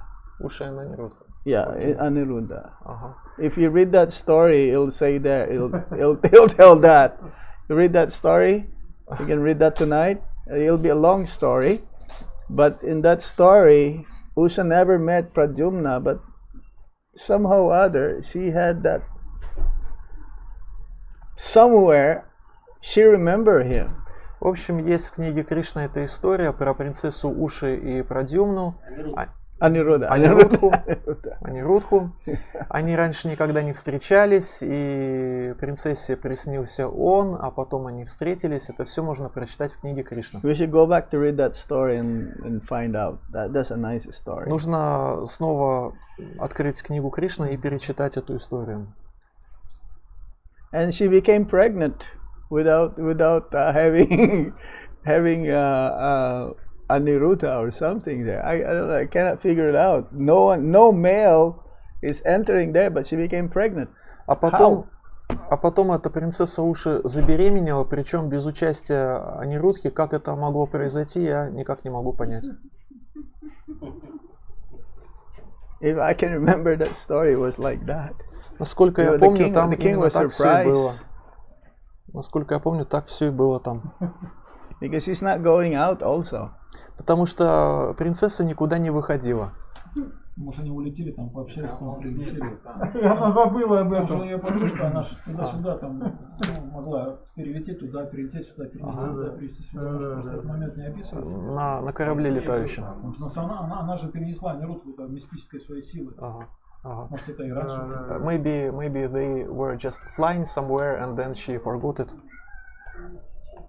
Whatever, we should read that story anyway. Как бы там ни было, а историю придется еще раз перечитать. Then we can become Krishna conscious now. Тогда будет у нас сознание Кришны. She's a daughter of Banasura. Уша — это дочь Банасуры, а Анирудха внук Кришны. Да. Троллек, там не сама Уша, а ее подруга Троллек. Great grandson of Lord Krishna. Для уши. Она же ее подруга. Уже после того, как она увидела во сне. Ну, как бы, а как она забеременела тогда-то? Вот в чем вопрос. Возможно, что она и до этого там перенесла, отнесла что-то. Okay, we'll read the Bhagavatam. Хари Кришна Махарадж. We stop here. Закончим на I was этом, да? gonna tell something about Bhaktivinoda Thakur, Или про Бхактивинода Такура but you поговорим. have something else to do, right? Тоже хорошо. It is beneficial to tell on Bhактивинода Такура. Yeah, Bhaktivinoda Thakur is the father of the spiritual master of our founder Acharya. He is the spiritual master of our founder Acharya. His father is Bhaktivinoda Thakur. Бхактивинода Такур — отец духовного учителя нашего ачарья-основателя Шрилы Прабхупады. He is considered as the seventh Goswami. Бхактивинода Такура называют седьмым Госвами. He is very, very powerful. Он был очень могущественной личностью. His position is considered to be the highest during the British rule in India. No one gets higher than being a deputy magistrate. And that is his position. Он очень могущественная личность, и во времена британского владычества он занимал положение судьи высшего уровня. And being the magistrate, just to tell you a little bit, he's a deputy magistrate. He is the manager of Puri temple. Он был судьей, точнее говоря, эта должность называется магистратор, и он отвечал за менеджмент в храме в Джаганнатхапуре. Yeah, and being the magistrate, deputy magistrate, he never break the tradition of Jagannath Puri. because Jagannath, he knows that Jagannath is the Lord of the universe, but at the same time he understood that even though he's Lord of the universe, which means everyone should be able to come and enter the temple, but he followed the same tradition that no non-Hindus cannot go inside.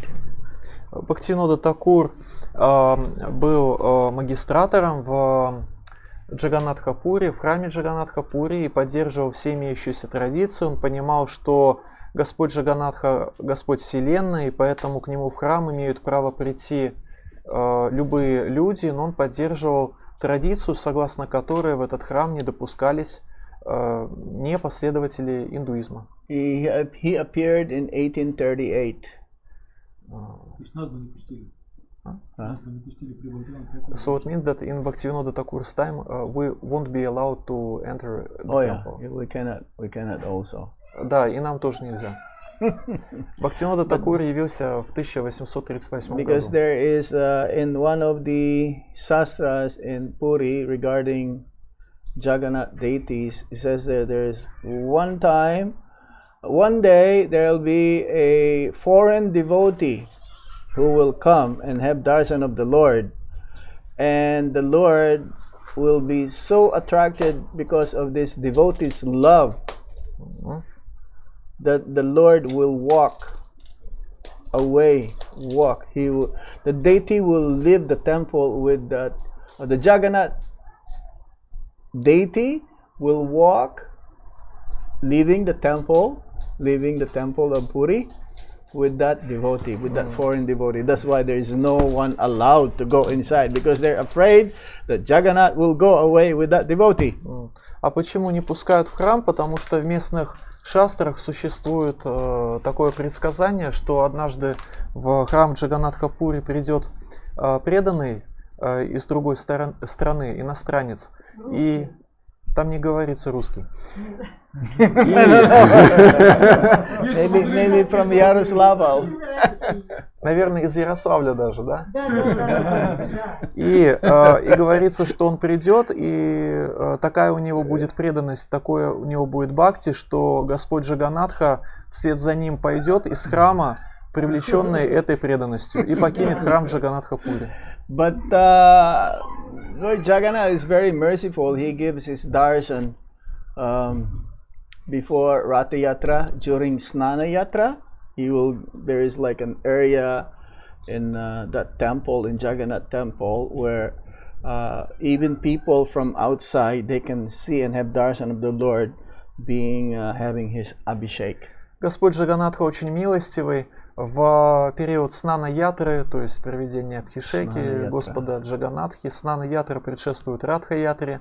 В этот период божества могут видеть, в том числе и те, кому не дозволено заходить в храм, то есть их видно, они на всеобщем обозрении находятся. 15 days before the Ratha Yatra, and now the government says no Ratha Yatra this year because of COVID-19 in Jagannath Puri.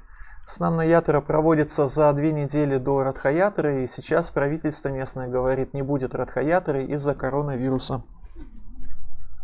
But then other ISKCON devotees, they're trying to gather some collection of signatures, petitioning the government to at least have Ratha Yatra, but very, very controlled. И некоторые преданные сейчас в интернете собирают подписи под петицией в плане того, чтобы эта Радха-Ятра все-таки состоялась, но при меньшем количестве участников и под большим контролем соответствующих уполномоченных органов. It's supposed to happen in June 22 or something, but then in ISKCON Mayapur they are arranging for a virtual Ratha Yatra. Эта Радха-Ятра в Джаганнатха-Пури должна была пройти, по идее, 22 июня, то есть вот уже, это завтра получается. А в Майяпуре организуют виртуальную Радха-Ятру. Where we can attend Ratha Yatra even without leaving our homes and just participate in the computer. in this Мы Ratha можем, Yatra. мы можем присоединиться к этой Радха-ятре, поучаствовать в ней просто с помощью своего компьютера, не покидая квартиры. So Bhaktivinoda Thakur, he revealed himself to be an eternal associate of Lord Chaitanya Mahaprabhu by discovering his Yogapit, or his place of birth. Бхактивинода Такур – вечный спутник Господа Шри Чайтанья Махапрабху, и это он подтвердил тем, что смог открыть место, установить место явления Господа Шри Чайтанья Махапрабху, место, которое называется Йога-питх. Yeah, in those days it's very difficult to find even one copy of Chaitanya Charitamrita and Srimad Bhagavatam, but especially Chaitanya Charitamrita. В те дни, когда жил Бхактивинода Такур, было очень сложно найти хотя бы одну копию, хотя бы один текст Шримад Бхагаватам или Шри Чайтанья Чаритамрита, особенно Шри Чайтанья Чаритамриты. But right from the very beginning, he is a pure devotee of the Supreme Lord. Бхактивинода Такур – чистый преданный Господа с самого рождения. He is a Mahabhagavat, Vaishnava. Он Вайшнав Махабхагавата. And most of his life is spent in the Grihastha ashram. He was married at the age of 12. В возрасте 12 лет Бхактивинода Такур женился, и большая часть его жизни прошла в Грихастха-ашраме. His wife was 5 years old. His wife was 5 years old. А жене его было 5 лет. Да. It's very culture like that. Такая была культура. And yes, he had a lot of children. У них было много 13 of детей. them. У них было 13 детей.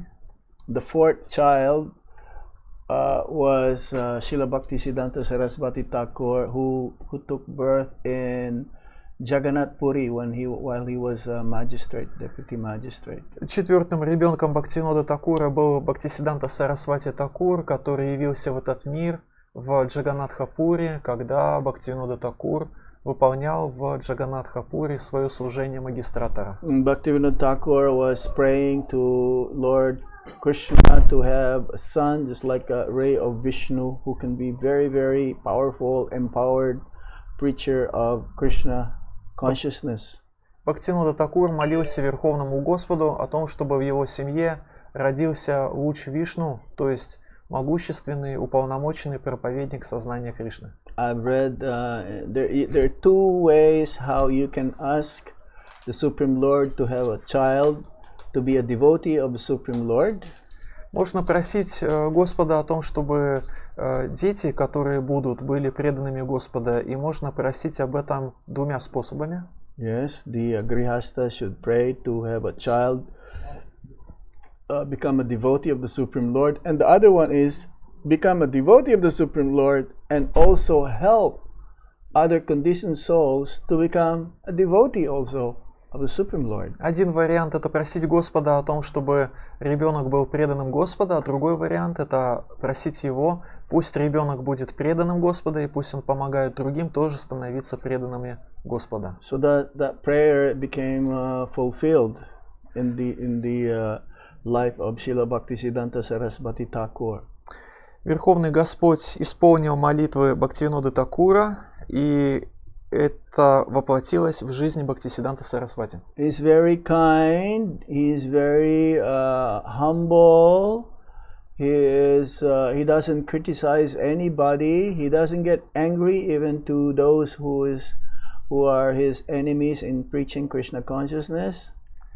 Бхактисиддханта Сарасвати был добрый. Bhaktivinoda Thakur now. Бхактивинода Такур был добрый, смиренный. Он никого не критиковал.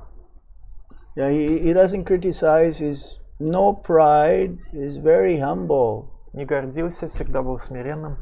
And he's very charitable. И был всегда готов совершать благотворительность. He says that anybody who will come to his place of residence and beg alms, they always come out, live happy. Всякий раз, когда к нему домой кто-нибудь приходил за подаянием, такой человек уходил от него счастливым. He stayed as being a grihastha until last few years, which he became like a Babaji, renounced everything. Последние несколько лет жизни Бхактивинода Такур был Бабаджи, находился в отреченном положении, оставил грехастха ашрам. I can just give you his schedule. Actually, when he discovered, at that time, there is no one can ascertain where is the actual appearance place of Lord Chaitanya Mahaprabhu. He did a lot of research. В те годы никто не мог доподлинно сказать, где именно Господь Шри Чайтанья Махапрабху явился. But then he found one map, and then it says that this is the place. And to conclude, to really have it approved that this is the right place, he asked his spiritual master, Shiksha Guru, Jagannath Das Babaji, to come. And Jagannath Das Babaji at that time, he is very old, and he's over 100 years old, and usually he's being carried by his disciple in a basket, and his body is like bent like this, like this. So, but then when they reached that place in Mayapur, Jagannath Das Babaji jumped outside of the basket and started to chant Haribol, Haribol, like a young boy. Бхактивинода Такур нашел одну карту. На этой карте он определил место, где, по его мнению, явился Господь Шри Чайтанья Махапрабху. И для того, чтобы подтвердить подлинность, проверить свою догадку, он позвал своего Шикша-гуру Джаганатху Даса Бабаджи помочь ему. Джаганатха Дас Бабаджи тогда уже был старым, ходить не мог, и его в корзине таскал его слуга. И когда Джаганатха Дас Бабаджи принесли в это место, Джаганатха Дас Бабаджи, уже старый, согнутый, слабый человек, неожиданно выпрыгнул из этой корзины и начал радостно танцевать и восклицать «Харибол». Not Haribol. Haribol! Haribol! So, in that way, it was concluded that yes, this is the actual place of Yoga Pit. И тогда You have been there, no? Yoga Pit? Yes. Everybody? Anyone been there? Yoga Pit? Many devotees. There is a neem tree. И тогда Бхактивинода Такур понял, что это и есть место явления Шри Чайтанья Махапрабху, Йога Пит. И там растет дерево ним в этом месте. Yes. I'm just going to read to you his message, very important. You should always absorb your mind in attentively chanting Krishna's glories. А сейчас я прочту вам наставление Бхактивинода Такура. Вы должны всегда погружать свой ум во внимательное воспевание, славы Кришны. By performing Krishna Kirtan, you'll gain mastery over the mind. Совершая Кришна Киртан, вы одолеете свой ум. Give up false pride. Откажитесь от ложной гордости.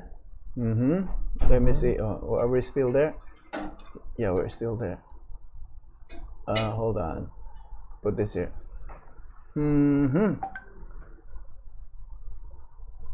Yes. Give up false pride. Always think yourself to be worthless. Всегда считайте себя недостойным, Destitute. падшим, Lower and more humble than the straw in the street. Будьте смирение травы, лежащей на улице. Practice forgiveness like the tree. Всем все прощайте, подобно дереву. Give up all violence toward other living beings. Откажитесь от причинения насилия всем живым существам. You should maintain them. Нужно не совершать насилие по отношению к ним, а наоборот поддерживать их. Throughout your life, you should never give anxiety to others. На протяжении всей своей жизни нужно избегать причинять беспокойство кому-либо. But do good to them. Нужно делать всем добро. Make them happy and forget about your own happiness. Делать всех счастливыми и забыть о собственном счастье.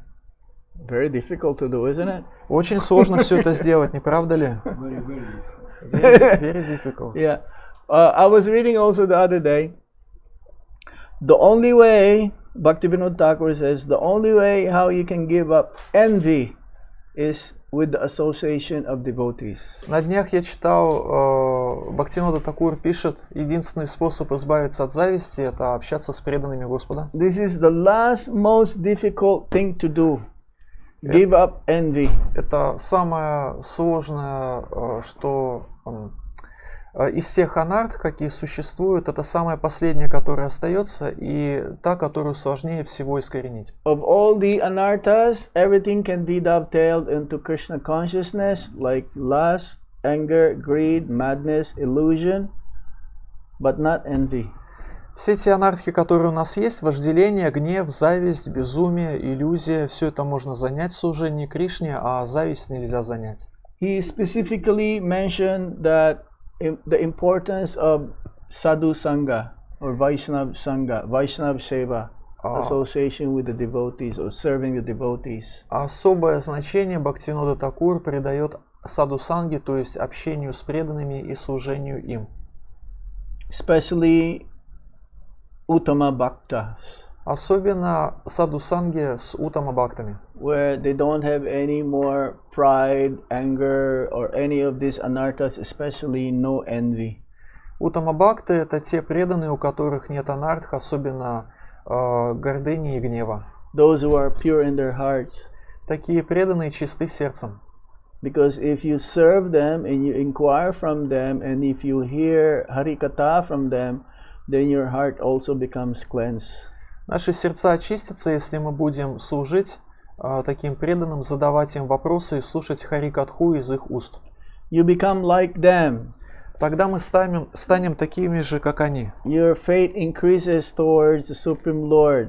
Тогда вера наша Верховного Господа усилится. Your heart becomes cleansed, becomes pure. Сердце очистится. And envy also will go away.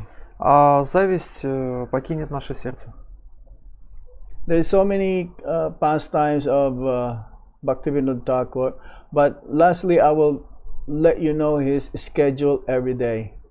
Существует много разных историй из жизни Бхактивинода Такура, но напоследок я прочитаю для вас его расписание. From 8 p.m. to 10 p.m. he will rest for 2 hours. Двухчасовой отдых с 20:00 до 22:00. From 10 p.m. to 4 a.m. he will write. С 22:00 до 4 утра Бхактивинода Такур пишет. That means for 6 книги. hours, right? То есть пишет From 6 часов книги. From 4 a.m. to 4:30 he will take rest. Отдых с 4 утра до 4:30. Then from 4:30 to 7 he will chant his rounds. Читает джапу с 4:30 утра до 7 утра. How many hours is that? То есть сколько это получается по времени? 2.5. 2,5 часа получается. From 7 a.m. to 7:30 he will do correspondence. С 7 утра до 7:30 отвечает на письма. From 7:30 in the morning till 9:30 in the morning he will study shastras. С 7:30 до 9:30 читает шастры. 9:30 to 10 he will take bath, take prasadam. С 9:30 утра до 10 принимает омовение и прасад. And his prasadam consists of half liter of milk, cow's milk of course, fruits and 2 chapatis. И на завтрак ему пол-литра молока, фрукты и 2 чапати. 10 a.m. to 1 p.m. he will go for his court duties. С 10 до 13:00 выполнение обязанностей в суде. 1 p.m. to 2 p.m. he will refresh at home. С 13 до 14 отдых дома. That will include his prasad, I suppose. But 2 p.m. to 5 p.m. again he'll go back for his court duties. С 14 до 17 снова выполнение обязанностей в суде. And then from 5 p.m. to 7 p.m. he will translate Sanskrit sastras to Bengali. С 17 до 19 Бхактивинода Такур переводит священные писания, написанные на языке санскрит, на бенгальский язык. And then from 7 p.m. to 8 p.m. he'll take bath, take prasadam, which consists of half-liter milk, rice, and again 2 chapatis. И с 19 до 20 Бхактинода Такур принимает омовение и вкушает прасад, состоящий из пол-литра молока, рис и 2 чапати. Махапуруша Прабhu is surprised why Bhaktivinoda Thakur takes rice in evening time. Because he has to work hard. Потому что ему потом нужно тяжело He doesn't потрудиться. sleep. Он же спать не будет. Okay, this is the summary. For us, we have to sleep, right? Но нам спать надо ночью. Okay, in the summary schedule, he will sleep for 3 hours. Итак, теперь подводим итоги по этому расписанию. На сон отводится 3 часа. He will write, he wrote so many books. He is considered as the 7th Goswami. Он написал много книг, его называют 7-м Госвами. 8.5 hours for writing. На литературные труды каждый день 8,5 часов. Japa and study 4.5 hours. На повторение кругов и на изучение священных писаний 4,5 часа. And he will work for 6 hours. И на работу в суде 6 часов. Okay? Very good.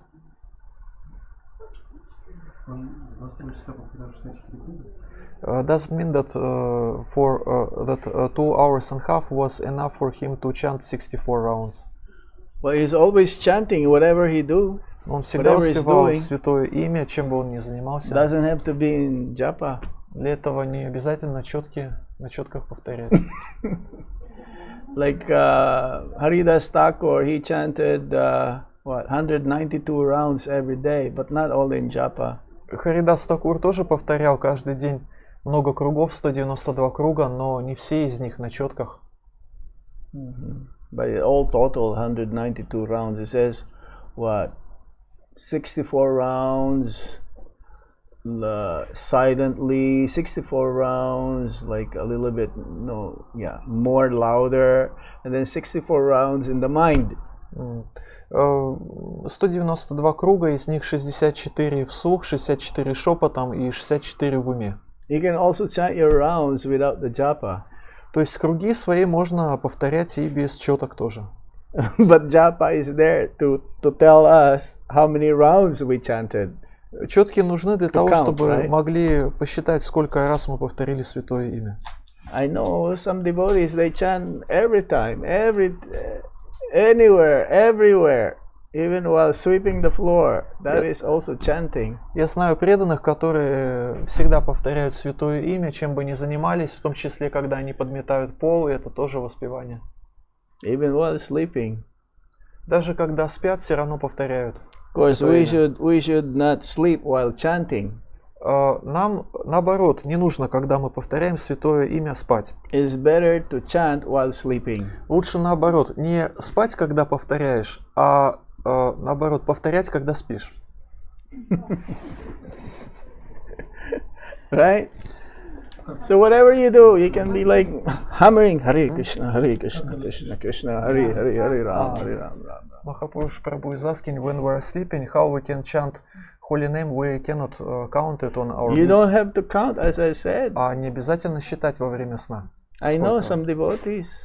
Просто я знаю таких преданных, которые так Prabhupada is делают. chanting also like that. Шрила Прабхупада тоже всегда повторял святое имя. Advanced devotees, they chant 24 hours. Возвышенные вайшнавы повторяют святое имя 24 часа в сутки. There is one story when Prabhupada, he was in Mumbai, and Есть there одна- is this big industrialist gentleman, devotee, his name is Mr. Seth. He was the one who helped build the temple in Mumbai. Есть история, однажды Шрила Прабхупада был в Мумбаи, то есть в Бомбее, и там он познакомился с одним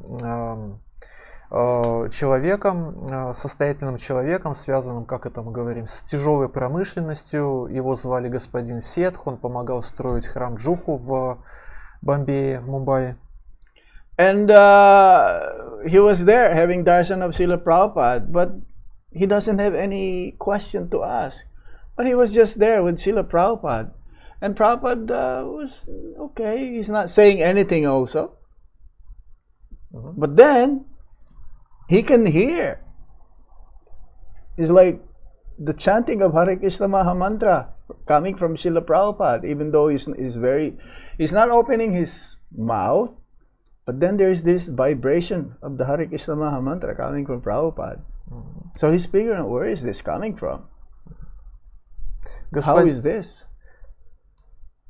Господин Сетх пришел к Шриле Прабхупаде на даршан. У господина Сетха не было вопросов к Шриле Прабхупаде, и Шрила Прабхупада тоже нормально отнесся к тому, что господин Сетх пришел без вопросов, и вот они просто сидели в одной комнате, смотрели друг на друга, и господин Сетх заметил, что несмотря на то, что Шрила Прабхупада не повторяет, на четках Харе Кришна Махамантру все равно звучит эта вибрация Харе Кришна Махамантры, и она исходит от Шрилы Прабхупады. И как такое возможно, подумал господин Сетх. Прабхупада. Вот такой Шрила Прабхупада. Харе Кришна. Okay? Окей. So we stop here now? Закончим на этом. Yes. Можно узнать. Can I ask the question? Krishna. Вот Шрила Прабхупада читала иногда это джапу, не в мешочке четкие, а так. Я тоже так попробовала, у меня быстрее получилось. То есть он на весу держал четкий вот так, без мешочка, на весу просто. Да, на весу. Я увидела это и тоже попробовала. У меня быстрее стало. I saw one video when Srila Prabhupada was chanting Hare Krishna Mahamantra on Japa Mala, but this Japa Mala wasn't in this Japa bag. Yes, of course, Japa bag. And? So I also was trying to do this, and I can see that it goes much more faster when I do it without Japa Mala bag. So? Да, и что? Я сказала, я попробовала, у меня стало быстрее получаться. Можно так делать или только мешочек? Can I do like this, or I should do it only in my Japa Mala bag? I don't know if there's any praman for this, but I've heard that when you chant, of course Prabhupada, he can do as he wish, but that's why, you see, when we chant also Gayatri, we cover from our cloth, and also Japa is inside the mala, not just to keep it clean, but it says that there are some other subtle beings around, and when you chant, they get some I don't know, I've heard they get some of these credits from you. And that's why also the Brahman threads also, they have to be burned, or they have to be cut, or they have to be thrown in the body of water so that no other beings, these subtle beings, can take them. But if you wish to chant, if you chant fast, you can chant. There's no problem, you can chant like that. Шрила Прабхупада, конечно, может действовать как хочет, и вы тоже можете, если у вас получается от этого быстрее повторять джапу, вы тоже можете это делать, в этом нет никакой проблемы. Я слышал одну вещь, то есть у меня нету так называемой праманы, то есть доказательства из шастры того, что это правда.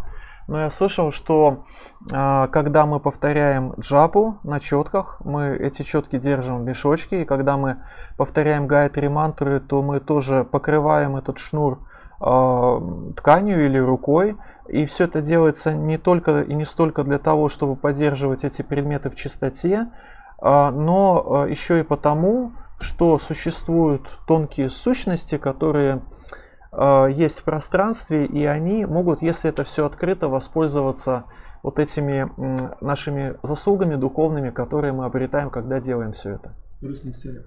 В корыстных целях. То есть наши заслуги наматываются на четки.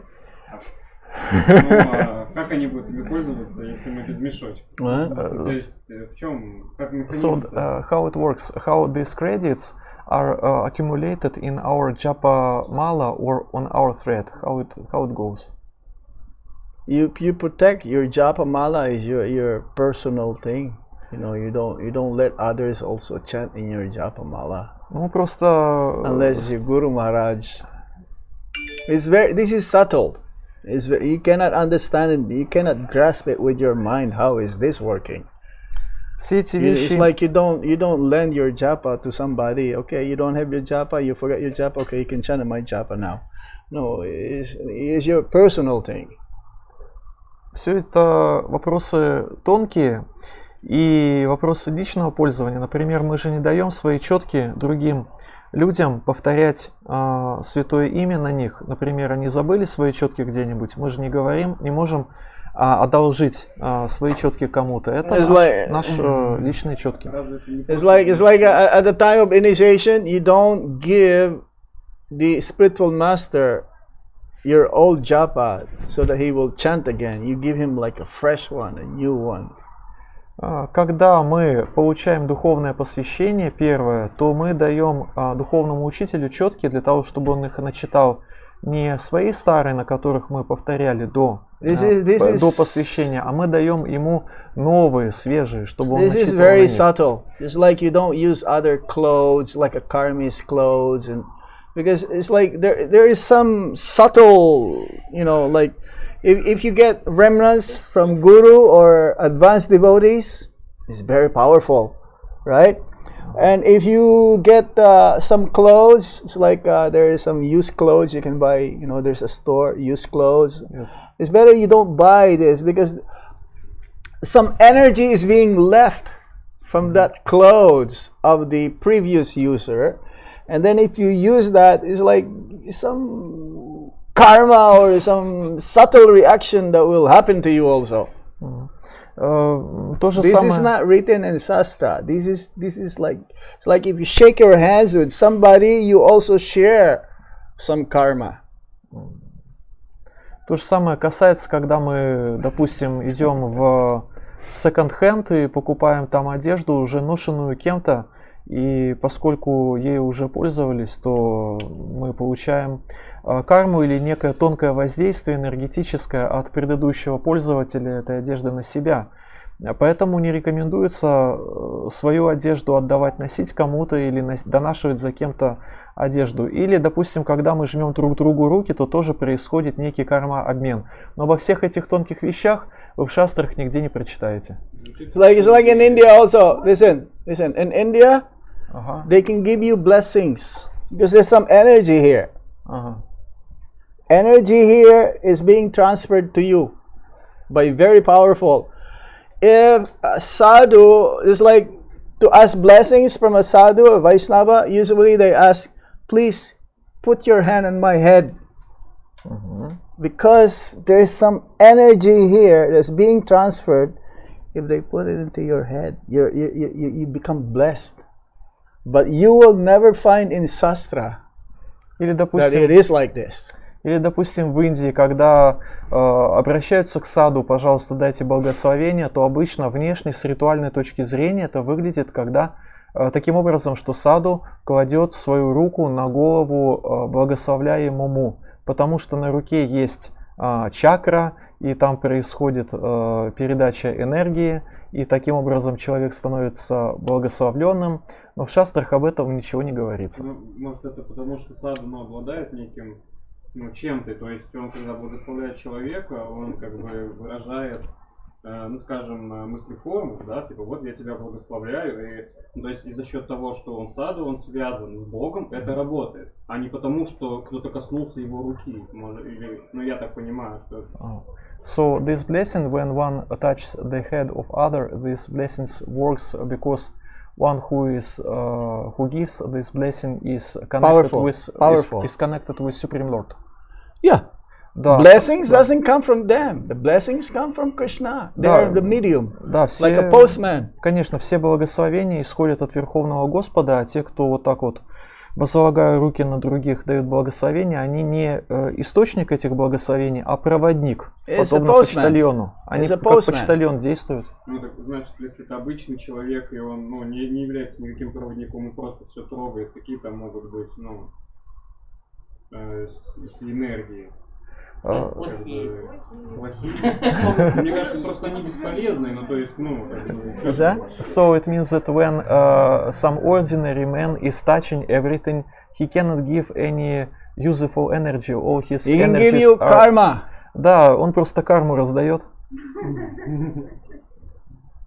He can give you his karma. То есть чистый человек, то есть, может быть, допустим, например, какой-нибудь чистый человек, безгрешный, предположим, он будет ходить, все трогать, ничего не совершит, никаких, грехов, ничего такого, соберет эту всю карму и получит все эти результаты других людей, которые там тоже... Listen, tell him, Ага. in the conclusion is, it's very difficult to understand this. You have to have a little bit of faith of what we're doing here. В общем, Махарадж говорит, что понять все эти вещи нелегко. Нужно просто, чтобы было немножко веры в то, чем мы тут занимаемся. Карма — это божественный закон, который совершенен и как бы поддерживается, то есть он справедливый же, правильно? В этом же суть кармического закона. То разве это справедливо, что я просто где-то иду, потому что там только что шел преступник, и я получу его карму теперь? Я же ничего не делал того, что сделал он. Но я буду получать этот результат, его результат, разве это справедливо? For example, С точки зрения закона кармы такого не должно происходить, с точки зрения справедливости. For example, some criminal touched some surface, and then another person who is pure in heart, he also... No! The one who is pure in heart will never get contaminated. Тот, кто чист, никогда не осквернится вот этим всем. He is pure. Потому что он чистый.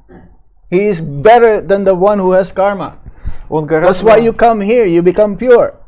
Он... The most simple person in Yaroslawl, he comes here, he'll get purified. He will not contaminate the place. Тот, кто чист, он по своему положению гораздо лучше и выше остальных. Вот вы, например, сюда пришли и очистились, и вы уже собой ничего осквернить не можете. Okay? Хорошо? Okay. Вот Матаджи wants to ask the question. Okay. Yes. Дайте, пожалуйста, совет. Как восстанавливать женское достоинство после оскорбления от тех, кто призван защищать? Что такое женское достоинство? То же самое, что и человеческое, только женское. Так как слаб же мужчин и прочее. When a woman is offended, how she can... one moment, I have to check the word. If you have other questions, you can just ask me personally after. How a woman can recover her dignity after being offended? Like what? О каком оскорблении речь идет? О словесном. Verbal offense, verbal.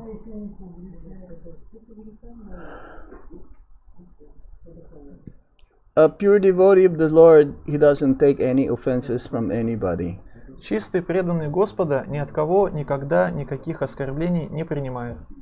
А каким образом это делает? How he is able to act like this? Because he is free from the bodily concept of life. Потому что у него нет телесных представлений о жизни. He understands he is not the body, he is a spirit soul, and no one can touch the soul. Он понимает, что он не тело, а духовная душа, и что духовную душу ничто затронуть не может. But the person who offended that pure devotee is in trouble. Но тот, кто чистого преданного оскорбит, то у него начинаются проблемы. Because the Supreme Lord himself, he is the one who takes the pain. Потому что, когда чистого преданного оскорбляют, то Верховный Господь от этого боль испытывает. So it's better that that person ask for forgiveness to that devotee. Поэтому будет хорошо, если оскорбитель попросит прощения у преданного, которого он оскорбил. But even before the offender asks for forgiveness, he's already been forgiven by the devotee. Но преданный, которого оскорбили, прощает оскорбителя еще до того, как тот попросит прощения. This is the nature of pure devotee of the Lord. Такова природа чистого преданного Господа. We only get affected. We only get affected because we are under the bodily platform. Excuse me? We only get affected because we are on the bodily На platform. нас все это воздействует только лишь потому, что у нас телесные представления о жизни. Okay?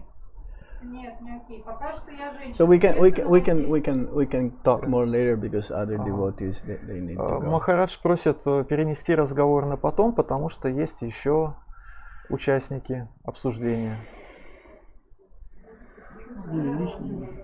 Да. We have to stop now. We have to stop. You can ask after because Дорогие преданные, пожалуйста, если у Ну, кого-то естественно, конечно. вопросы, there's no end to the questions. пожалуйста, Наташа, Махарадж, вот. No, there is no end to the questions. We have to end. Нет Okay? конца этим If вопросам, you а have нам any уже more пора questions, заканчивать. we can ask after. Если вопросы какие-то остались, Okay. их можно будет потом задать. Okay. Хорошо? Hare Krishna. Ну, Srila запишите Prabhupada вопрос. Ki. Jai Gaur Premanande. Харибол.